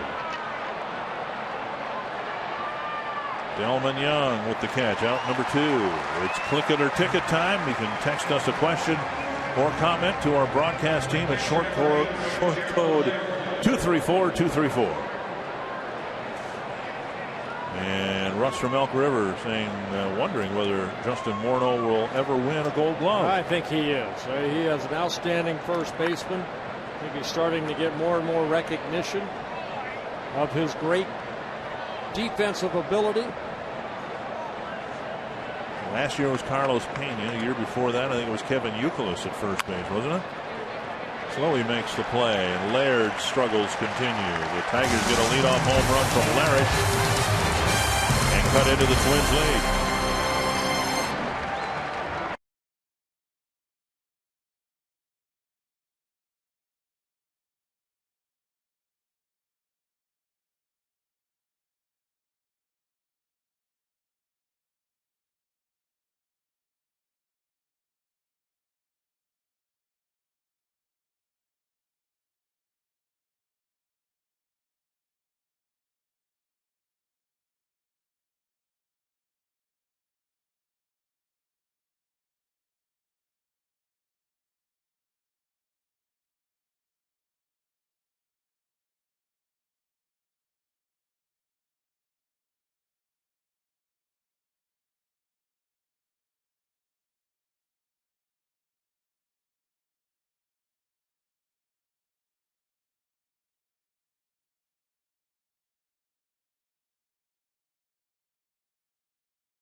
Lee Thomas doing a good job of jumping over the wall. The Frost Brewed Coors Light Freeze Can with the Twins now leading 4-1. Bottom of the 6th coming up. Kubel, Kadire, and Crede. Kubel with a single and a ground out. Twins obviously want to win this series. They want to win the season series against Detroit. And they'd like to somehow come close to the dominance they had over Detroit in this building just a few years ago. The Tigers were terrible and the Twins were winning division titles, but in a 3-year period from 2001 to 2003, the Twins were 25-3 against the Tigers here in the Metrodome. In Gardenhire's first 3 years managing here against the Tigers, he went 25-3. And Kubel draws a leadoff walk here in the 6th. Third walk of the game for Galarraga to go with his 4 strikeouts. So Kubel aboard, and the Twins get their leadoff man on for just the 2nd time tonight. There's Rick Knapp, the pitching coach, on the phone out to the bullpen. See, that's what happens. You walk a guy and they start firing up the bullpen. The emphasis of strike throwing that Rick Knapp brought. Here's a liner hit softly to left field, a base hit, and Kubel will hold up at 2nd. So Kadire aboard for the 2nd time. And the Twins are mounting a threat here with runners at 1st and 2nd, nobody out. Well, fighting off a pitch right there. Kadire gets his first hit. You can vote for the all Metrodome team exclusively at twinsbaseball.com. You can log on tonight and make your selections to set the roster of Twins greats that'll be named later this summer. Twinsbaseball.com for the latest in Twins merchandise and single game tickets. So Joe Crede coming to the plate. He hit a home run against Galarraga back in the 2nd inning. Ryan Perry, one of several hard-throwing right-handed relievers the Tigers have.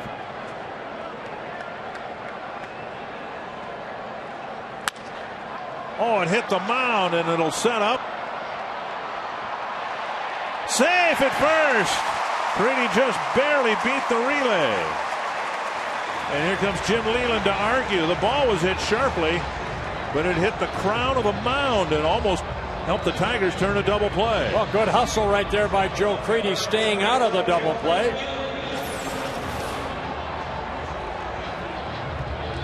Santiago over to Polanco. And a throw low. And a very close play at first.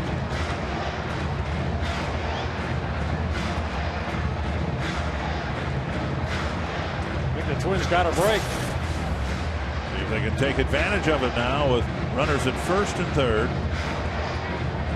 And 1 out. Delman Young has seen a steady diet of sliders from Galarraga and has swung through most of them.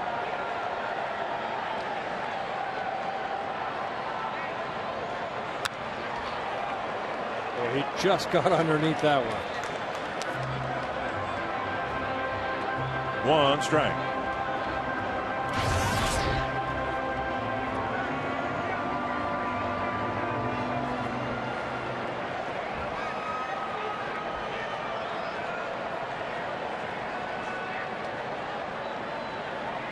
Fastball fouled back, and Young quickly behind in the count. 0-2.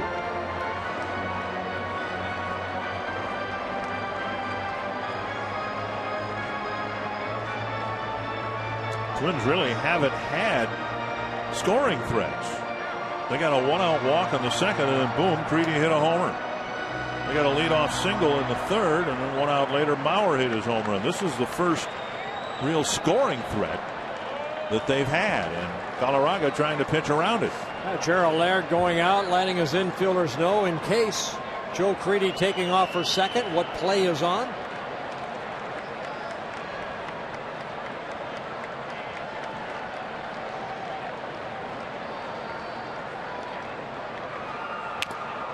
Young got a piece. Now Crede Just a couple days away from missing time because of a hamstring injury, and not the fleetest of foot anyway. You've got a high strikeout guy in Delman Young.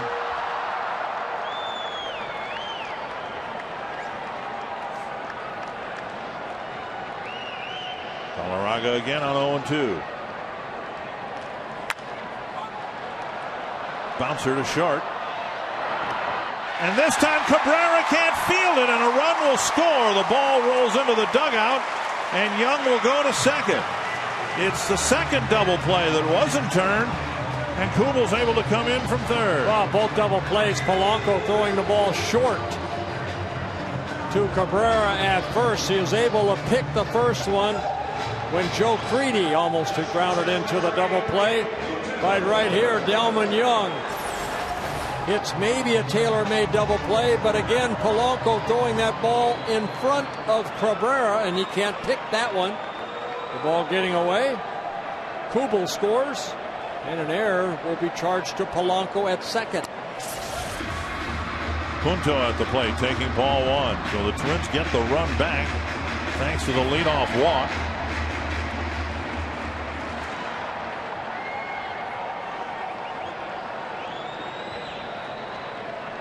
Maybe the break that the Twins got on the close call at first, and the Tigers' inability to turn the double play on the next at bat. Strike, 1-1.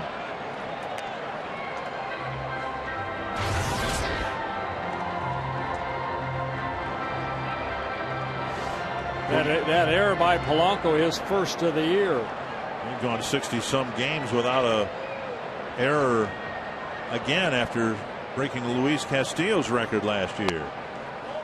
And now 2-1, and Laird to the mound.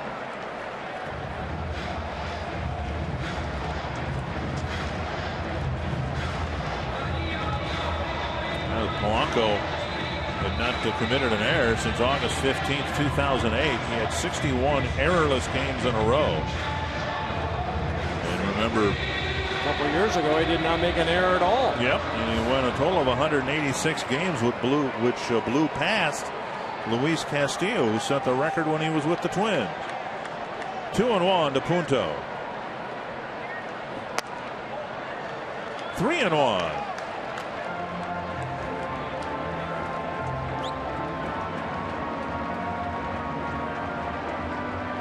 Span on deck.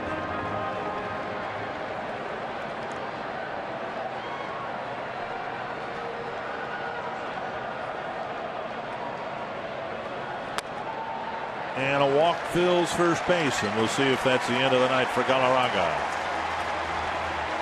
Galarraga and home plate umpire Ed Rapuano with an exchange. At least Galarraga contributing his half to it. He's upset more on the curveball, that breaking ball to Punto, rather than that last pitch. This week in Fox Saturday Baseball, David Wright and the Mets head to San Francisco to battle Bengie Molina and the Giants. Fox Saturday Baseball returning this week at 3 p.m. on Fox. Johan Santana might pitch that game for the Mets. We got a pitching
During Twins squeeze play, a 30-minute condensed version of select non-televised Twins games.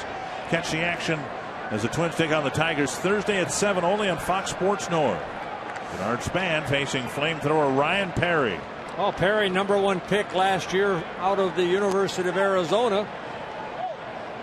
Ball 1 on a check swing. For Perry, this is his 14th relief appearance. He's worked 12 in the third innings. He's walked 11 with 10 strikeouts. Fastball clocked in the upper 90s. Very hard breaking ball. And a changeup. Span saw him in Detroit last week. Got an RBI single. At the knees, 1-1. When he throws it over, he's been very good. The Span single is, I think you saw, just one of 7 hits he's allowed.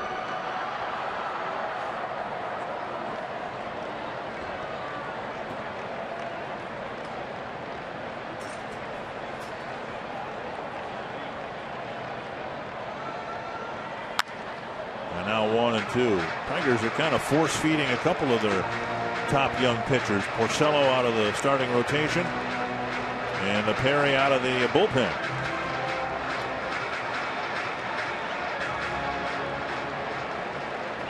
And Jim Leland is anxious to maybe get Jeremy Bonderman back. He's already welcomed back Joel Zamaya. Dontrell Willis tomorrow. 2-2.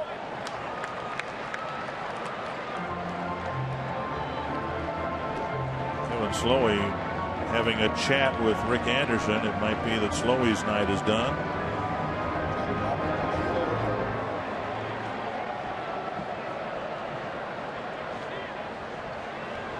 Two and two to Span. And a full count. Yeah, Jesse Crane getting loose down in the Twins bullpen.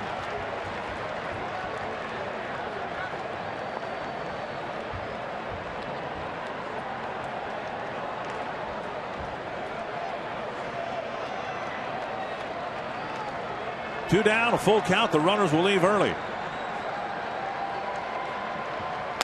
Span takes a call, third strike.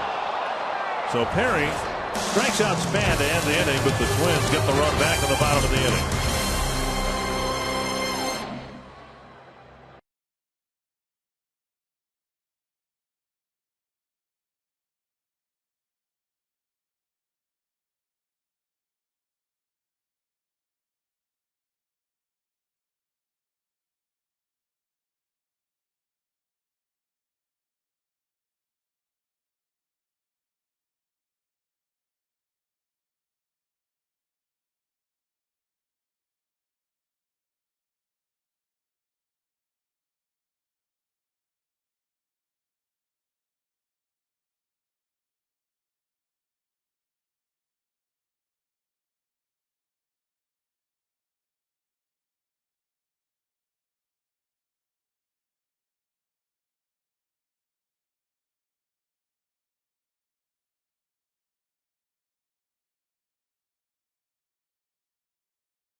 Almost all night long. On the second inning, Joe Crede hitting a 2-run home run, his 4th of the year. Got a slider up from Galarraga.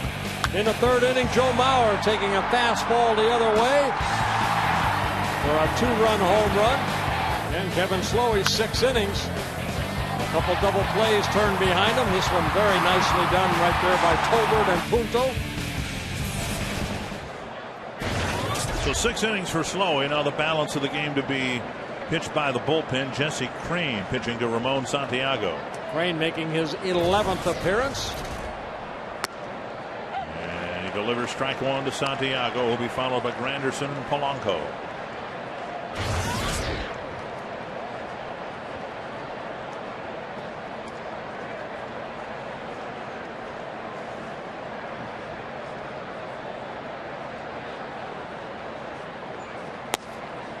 Just off the outside corner. If you've ever fallen off a bicycle, you know how important this outing is for Jesse Crane. He came into that series finale against Seattle, faced 3 batters, gave up 3 hits, and was charged with 2 runs.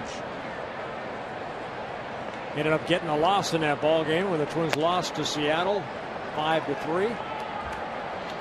Came in right after Ken Griffey Jr. hit the 2-run home run against Jose Majares, and it was one of those Sunday games, and the Twins have had a couple of them where they thought they had a win and it slipped away from them.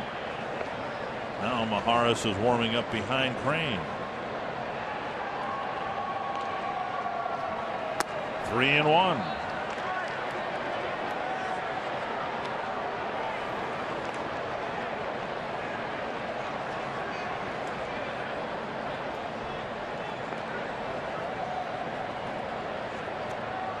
First pitch over for a strike.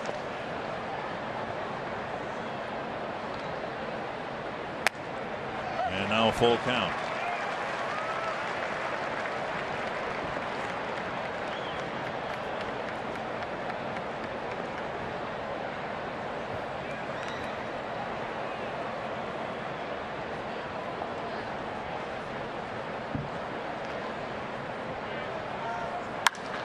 Driven to deep right center field.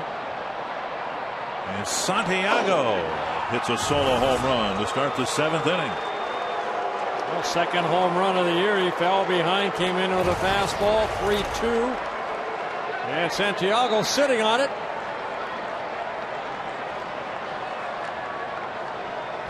So the 6th inning starts with a solo home run. Now the 7th inning starts with one. Well, you don't want to walk this guy, and Santiago getting that high fastball and hitting it to right center. His second hit of the ball game, and it's a 5-2 Twins lead. And now Granderson, the team leader in home runs.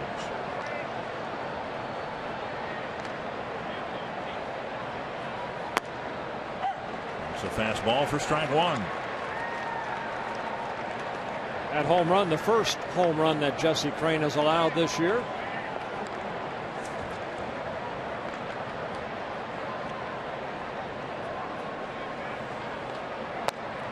Breaking ball missing, 1-1.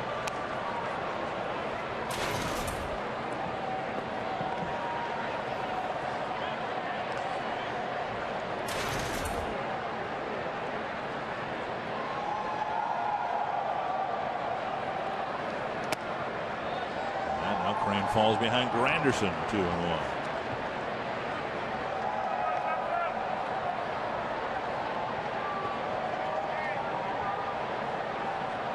Well, Jesse missed some time on a disabled list from April 20th to May 5th.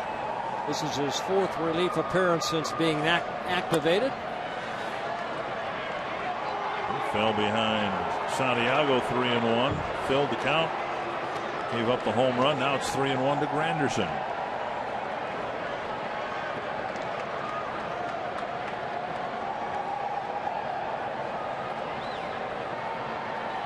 Polanco on deck.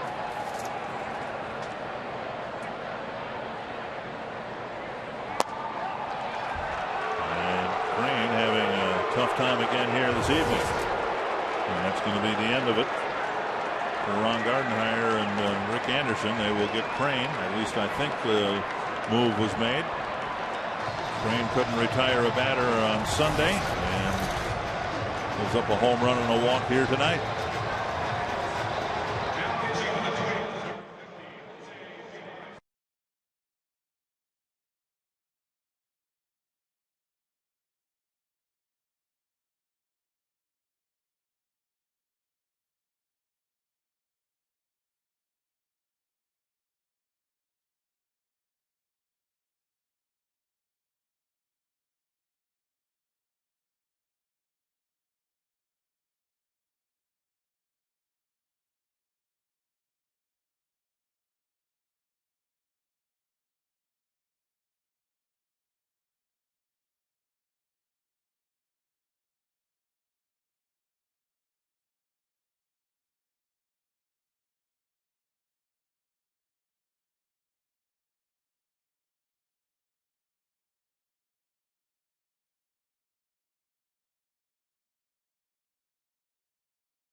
Maharis. Tonight it's Maharis on in relief of Crane. Yeah, Maharis did give up that 2-run home run to Ken Griffey Jr. here on Sunday to tie the game at 2 apiece, making his 8th relief appearance. Ball 1.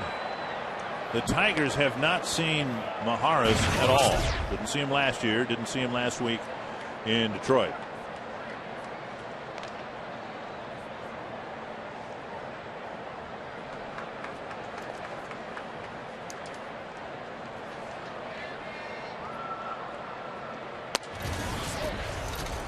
Two and 0.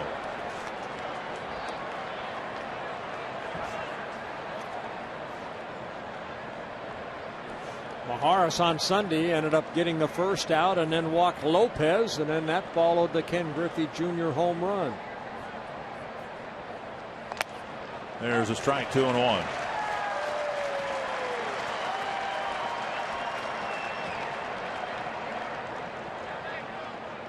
The walk was to Jose Lopez, and Lopez is not the easiest guy to walk, and that all happened in the 8th inning, and now kind of an anxious start to the 7th inning tonight.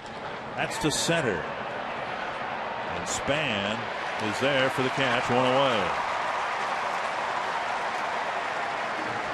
Students with valid ID can get into tomorrow night's game for just $4. It's Rasmussen College Student Nights presented by B96, and there's no cheaper ticket in town. Rasmussen College Student Night tickets must be purchased at the Dome. You can call 800-33-TWINS for more details. Cleet Thomas will hit.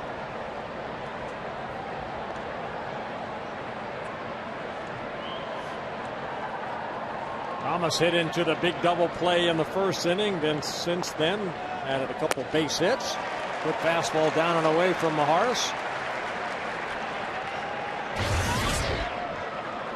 1 strike.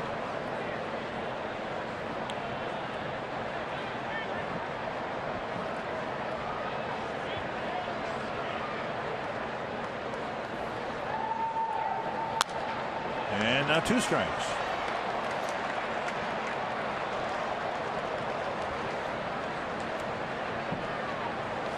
Guerrero warming up.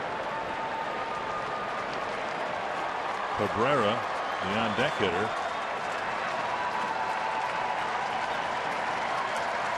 Maharis does have 8 strikeouts in 6 1/3 innings pitched.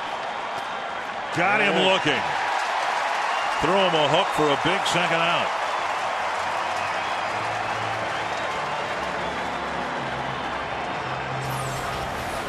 Got ahead with a fastball, then the breaking ball just froze Thomas. And a big strikeout. And now Cabrera, who has come up counting this at bat with 6 men on base. Slowey got him out all 3 times. Bouncer foul, 1 strike.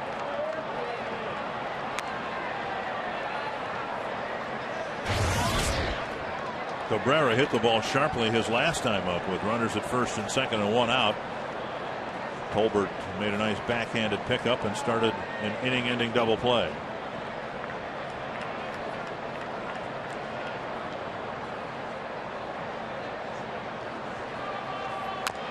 And now 0-2.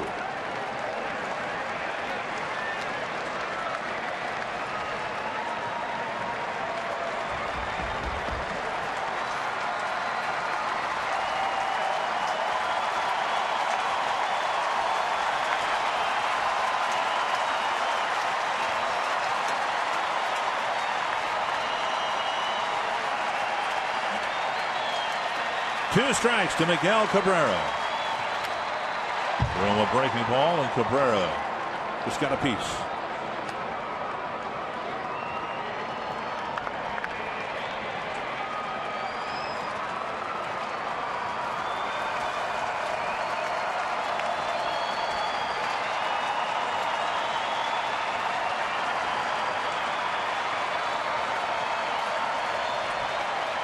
Another 0-2 pitch.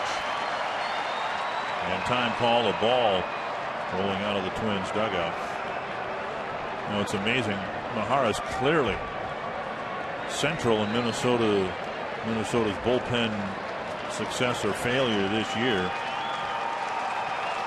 And yet he threw less than 50 innings last year, 4 different levels. 1 and 2. 11 innings for the Gulf Coast League Twins, 10 and a third innings for Fort Myers, 15 and a third innings for New Britain, and 10 and a third innings with the Major League club, bypassing AAA altogether. Well, he started the season on the 60-day disable list with that left elbow fracture. That happened in a car accident in January of 2008. 1 and 2. Busted bat, little flare to center. Punto with a nice catch. 3 big 7th inning outs for Jose Majares.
Here, 5-2. Matt Tolbert will lead things off. And he takes ball 1. Tolbert with a single in the first, sacrifice bunt in the third. A couple of nice defensive plays, striking out in the 5th.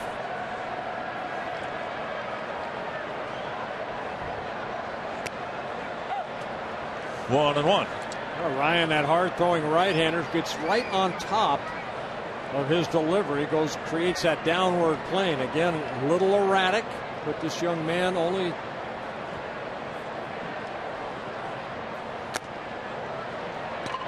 22 years old.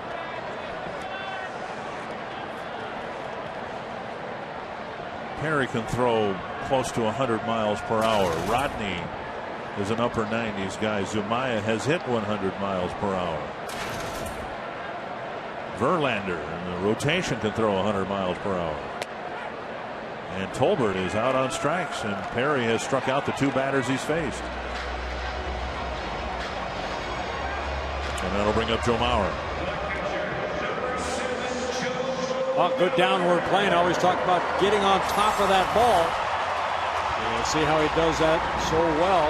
Knee high, outer half of the plate. Picks up his 2nd straight strikeout. Mauer had a home run taken away by Thomas in the first, hit one in the third, and then walked in the 5th.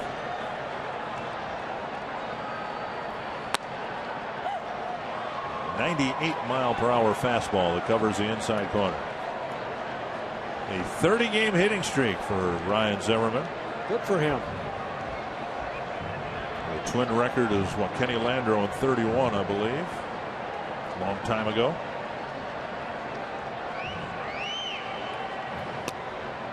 A little bit low, 1 and 1. Yeah, Joe DiMaggio's had that hitting streak way too long. What time somebody beats it? Just another month's worth of games with at least one hit. Yeah.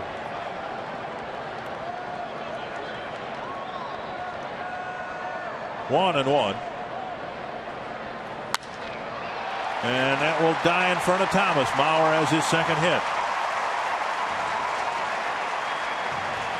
So 2 for 3 tonight with a walk. And that'll get Morneau to the plate.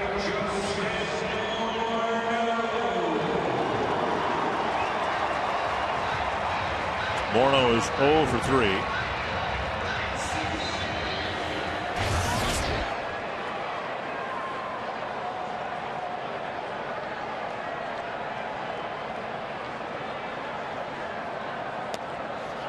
That ball off the mitt of Laird, and Mauer will go to second. Yeah, that was a breaking ball that really didn't break. Probably rule it a pass ball because it hit glove, which they did. But this is a breaking ball that just kind of spins.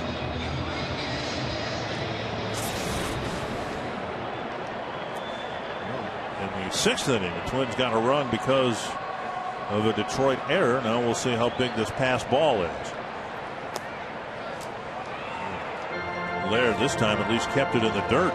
2-0. Well, the guy's throwing 100 miles an hour. What you want to do, you come to the ballpark, when you see somebody throw this hard, you want to see Justin just clobber it and see how far he can hit it. But not in this at bat because they're going to intentionally walk him. I will take to my grave the image of Morneau turning around a Zemayan 99-mile-per-hour fastball in Detroit a couple years ago. Laird staggers catching ball 4. So Mauer and Morneau are both on, 1 out, and Kubel to the plate. No activity in the Tiger pen.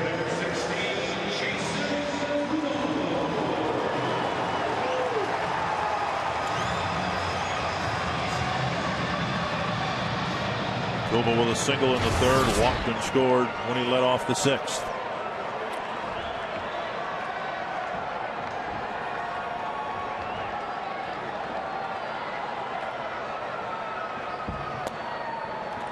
Laird having all sorts of problems catching Perry.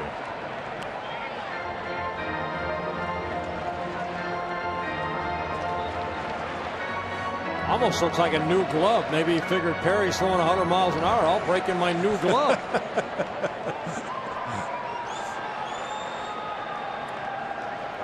Kubel fouls at 1-1.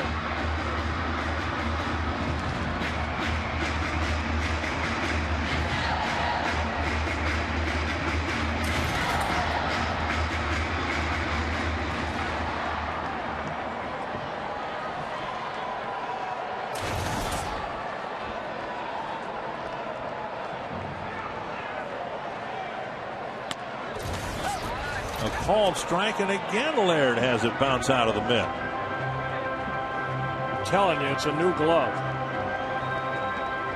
I don't know if the pocket's broken in yet, but every other part of the glove has made contact with the pitches.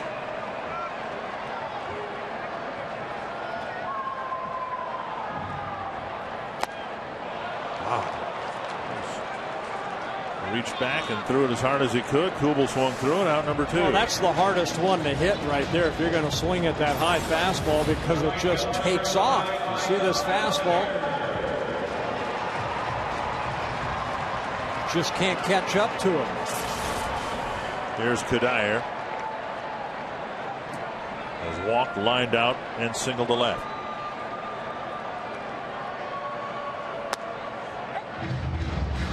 It's amazing when you see a youngster like Perry that throws this hard at 22 years old. You think of Nolan Ryan. He was still throwing this hard at what, 44, 45. Incredible.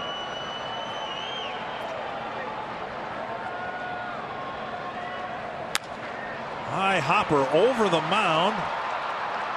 And a good play by Polanco to end the inning. The Twins threaten, don't score, on to the 8th with Minnesota up by 3.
7th, he'll be asked to get at least one big out here in the 8th. Yeah, I think with the left-hander coming up and then followed by at least 3 straight right-handers, Maharis, I'm sure, asked to get Larrett's out right here. Twins leading by 3. Twins haven't gotten a Larish out. Gomez in center, Span in left. Larish is 2 for 2 with a walk, including a home run leading off the 6th. To left field. Gomez making the catch in front of Span. One away. And here comes Ron Gardenhire. So Maharis with a nice recovery after the disappointment on Sunday, retiring all 4 batters. Well, you have 2 center fielders right here taking charge, and it is the center fielder right now, Gomez, that makes the catch. So good job by Jose Maharis. 4 up, 4 down. Matt Guerrero will try to finish off the 8th inning.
Second and third outs of the 8th. Yeah, 16th relief appearance for Matt Guerrero out of the bullpen. 17 and a third innings. Only 3 walks with 11 strikeouts.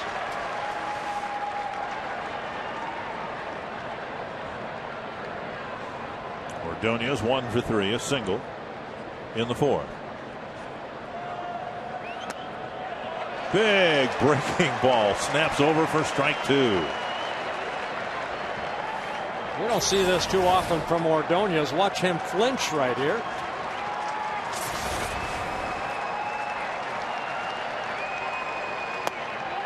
Did he go?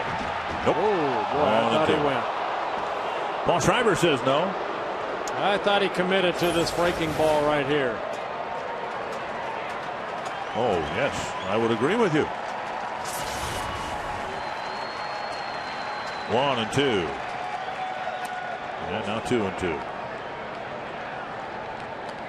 Don't want to read into too much into this, but at least for tonight, the roles reverse. Crane typically had pitched in the 8th inning, and Guerrero earlier, and now it's Guerrero who pitches in the 8th inning. Crane was asked to pitch in the 7th. I think because of the other outing on Sunday, I think they wanted to get him back out there and maybe get a good inning out of Jesse. But it was Jose Maharis that really came in and picked up Jesse Crane in the 7th and is able to get the 1 out here in the 8th. Bouncer to third, hit right at Crede. Double clutch on target throw. 2 down. On the heels of what happened on Sunday, that was a pretty impressive 3 innings or 3 outs that Maharis got in the 7th. Wow, good breaking ball right there. That strikes out Thomas, and then getting Cabrera on a good fastball, jams him a little bit, and Nick Punto making a nice catch. And Brandon in, bounces 1 foul. Inge is 0 for 3.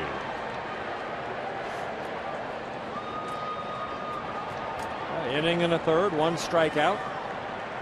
Twins looking for their first 1-2-3 inning here tonight.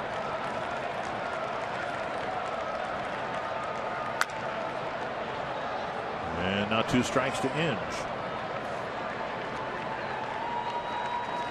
White Sox beat the Indians 7-4. White Sox started the day a half game behind the Twins.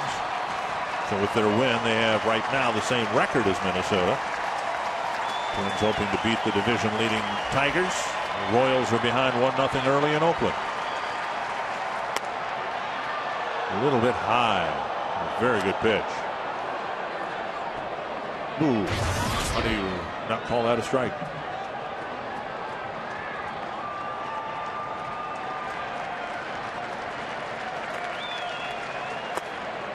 And now 2-2.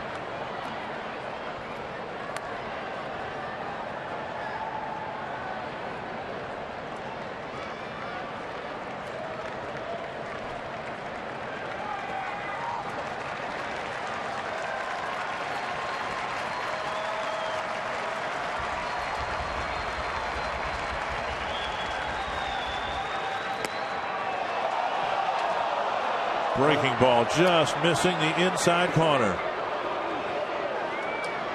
And Herrera has been right around the frame of the strike zone on a couple of his pitches.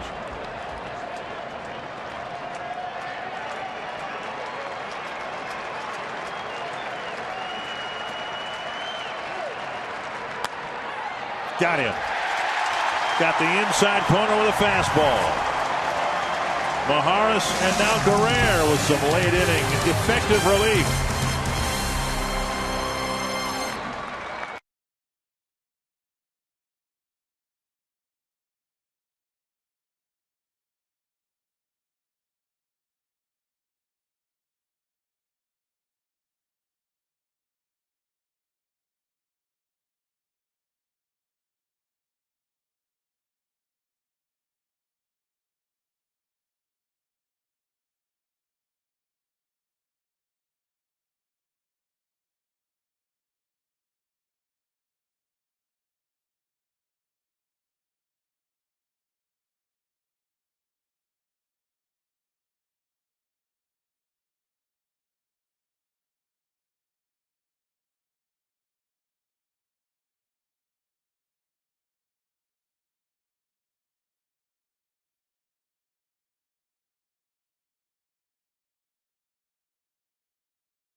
Giving up a hit in each inning, managed to give up only 1 run. Middle infield players are instructionals. We saw Punto and Tolbert collide in the middle of the game. Burt and Kuhl will take you through proper communication. And Crede conquers, all coming up following the game on Quest Twins Live. Burt, I made it back up here. Down the left field line to second level. Look at this. I got Jimmy, Jake, Johnny, and Rick right here. These guys are full. They're still eating. At this. 11 trays right here, Burt. 11 trays. Could you do that much damage? No. Oink, oink.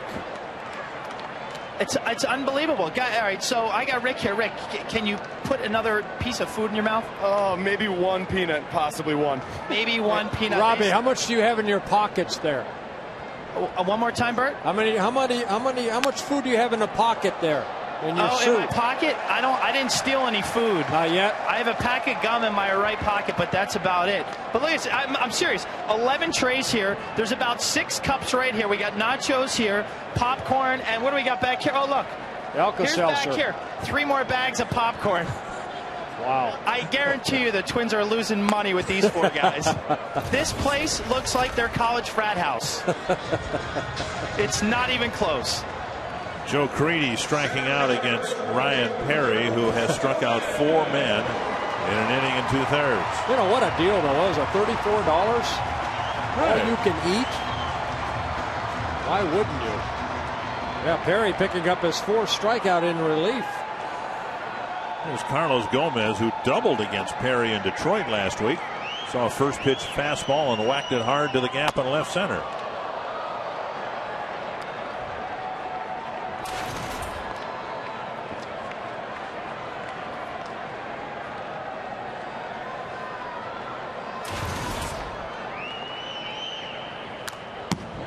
See, I think these are the hardest at-bats for this young man right here, Gomez.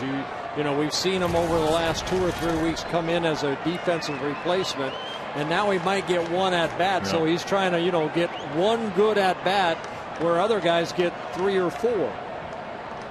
1-1. He's such a intense and team-oriented player. I'm sure somewhere in the back of his mind, maybe even the front of his mind, he's thinking, look, it's 9:43 at night and I haven't done anything to help my team win tonight. Because he hasn't played, and now got out of the way. I think that hit the bat. 2-2.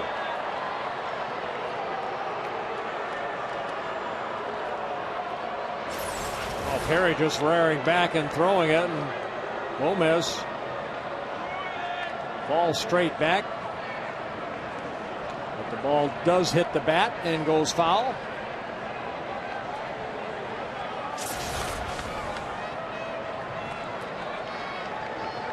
Two and 2.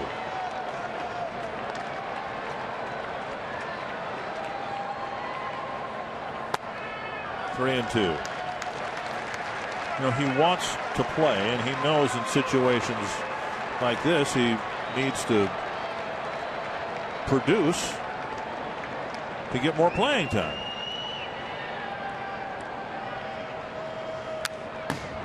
Foul back. Well, that's how you win seasons, though, Dick, with guys like Brendan Harris, who we interviewed earlier. You know, the guys that have to have the patience to wait. A lot of things happen during the winter or during the summer. Injuries, things like that. You have to make sure you get ready, and every at-bat. Gomez leaning out over the plate. And almost got him again.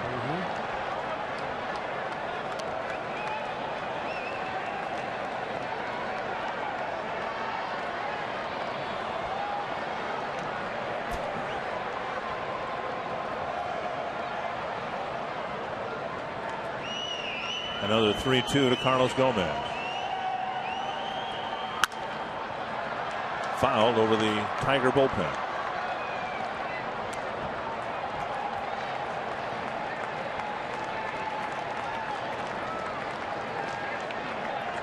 In reality, all the Twins want to see are good at bats. No wild swings. 9th pitch of this at bat. That's a good at bat. Yep.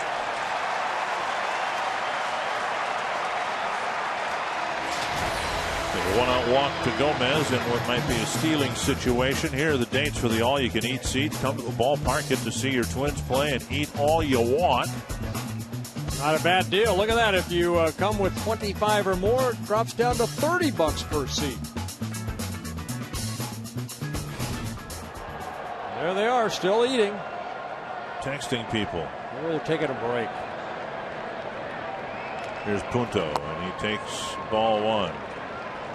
Well, a situation here where Carlos Gomez would like to have an impact in this game in the 8th inning now that he's drawn a walk, and would love to be given the green light to steal here. But the guy on the mound throws so hard, and the guy behind the plate's pretty adept at throwing out runners.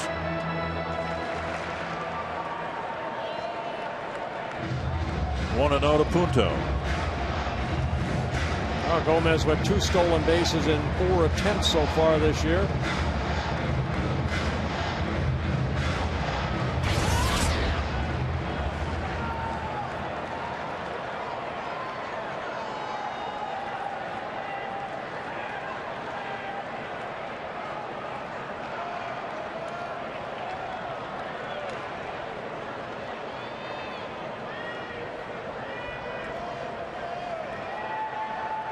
Gomez goes.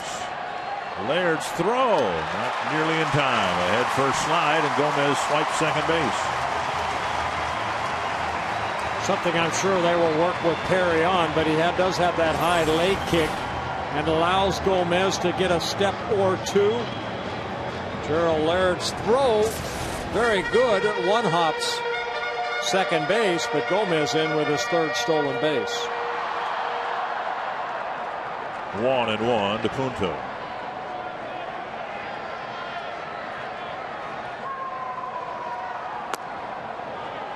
With the Twins leading by 3 runs right now, it would be a save situation for Joe Nathan. He's warming up as we speak. If the Twins score again, it would not be a save situation for Nathan.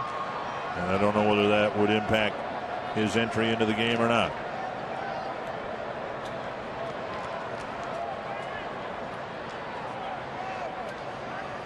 Punto back to the mound, and Perry throws to first. Out number 2, and on the play, Gomez goes to third.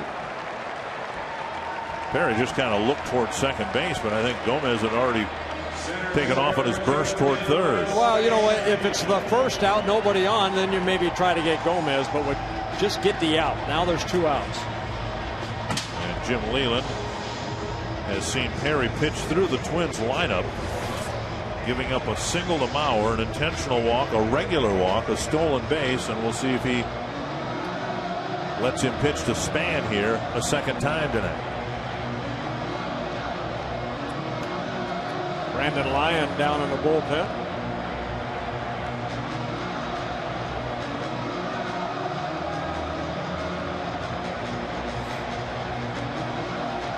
Perry caught Span looking for the final out of the 6th inning.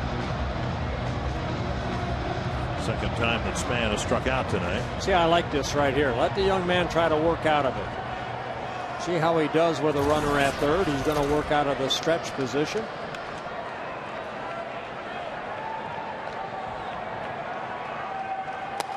Other than Mauer's soft line drive base hit to left field, the Twins have just hit a couple of choppers against Perry.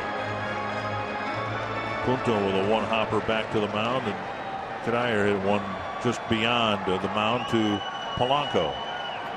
Span hooks it foul. 1-1.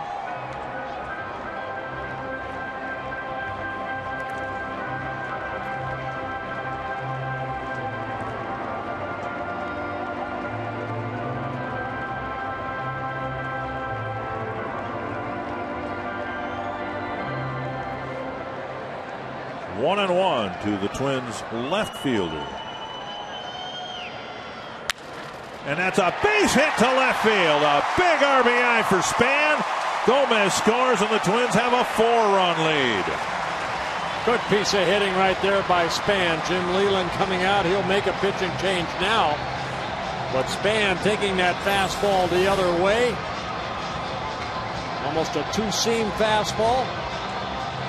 And Inge playing in because of the possible bunt. The ball gets by him. So Span picking up his 16th RBI. Tigers bring in another relief pitcher, and Joe Nathan takes a seat in the Twins bullpen.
Brandon Lyon comes out of the Tiger bullpen.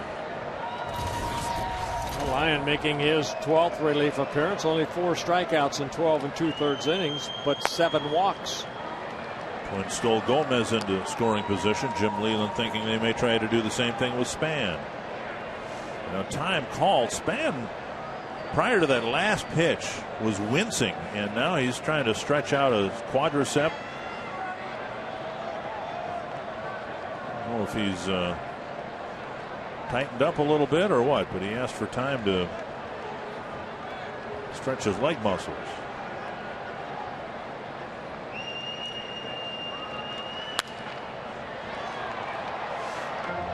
Still flexing that right leg. Well, Lyon, a sinker ball pitcher. He has a curveball, little cut fastball, and a changeup.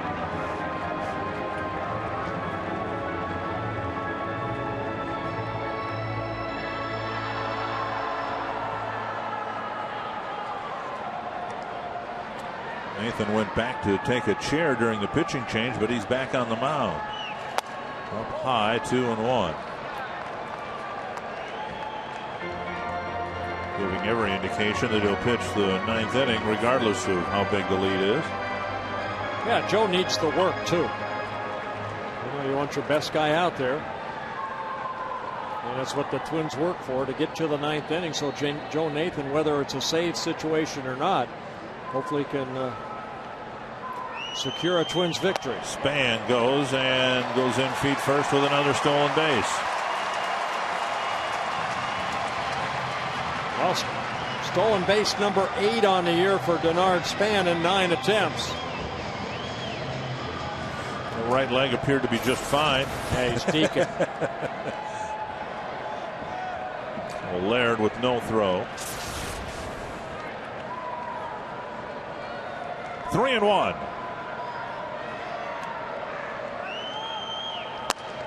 And Tolbert draws a walk. That'll get Mauer to the plate with 2 men aboard.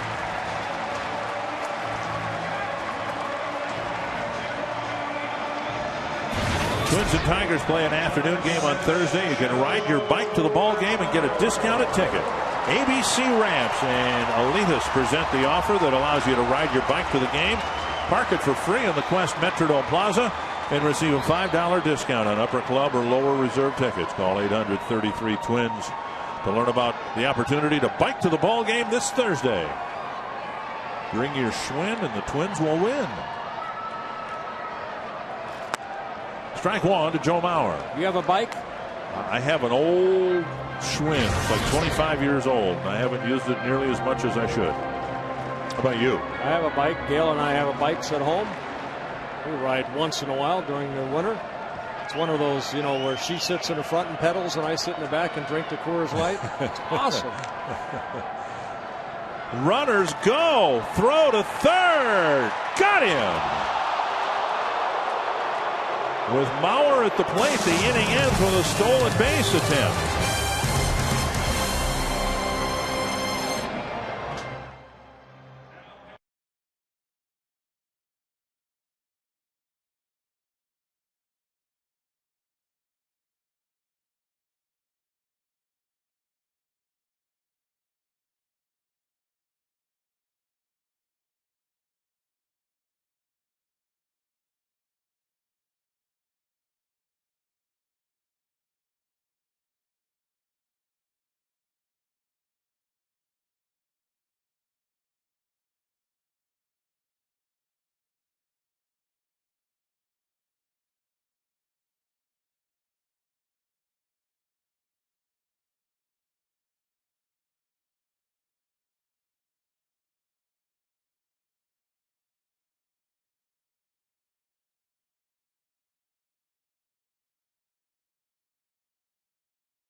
inning. Then Joe Mauer making it a 4-0 Twins lead with his 4th home run of the year, a 2-run home run in the 3rd. Joe Nathan in a non-save situation comes in for the 12th time of the year. He picked up a save here on Saturday against the Seattle Mariners. First pitch lifted to center. Gomez over and back. And the pinch hitter Anderson's gone on 1 pitch.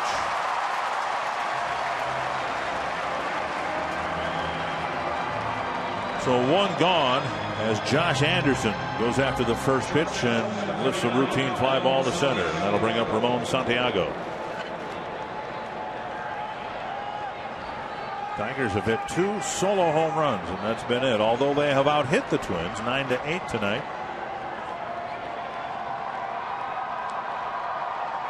Santiago has 1 of the home runs. He homered against Jesse Crain in the 7th. Strike at the knees. Oakland's added 3 more runs. They lead Kansas City 4-0 in the 2nd.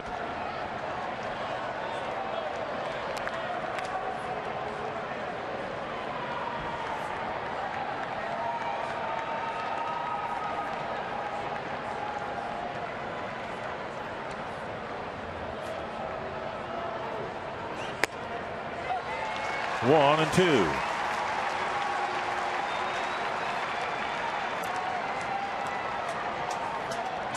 In Detroit last week, the Twins played 2 games. The first game might have been the best game they played all year long. The second game might have been their worst. This one a lot more like the first one. Morneau to Nathan. Got him and got spiked in the process.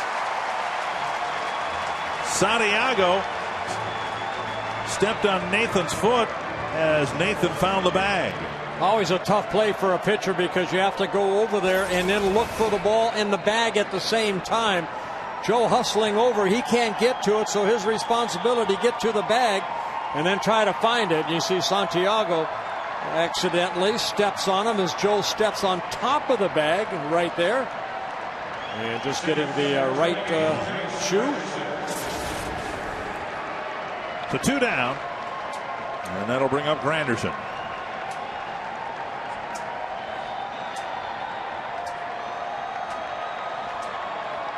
No bloody socks.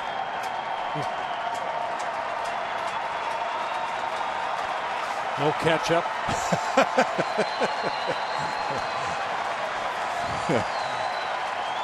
Granderson takes strike 1.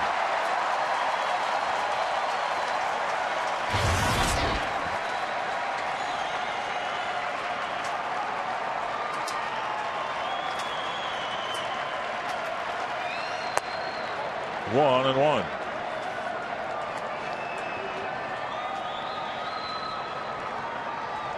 Okay, that's worthy of a sign, I guess. Anything is worthy of a sign. And now 2 and 1. They first opened this place in the early 80s, 1982 season. Signs, and you would not have liked this, but signs were prohibited here. You could not bring a sign to the ballpark.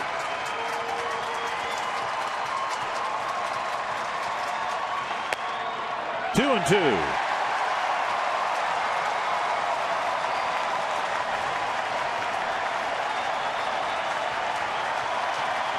Detroit in first place. Twins trying to close the gap to 2 games. Tap foul.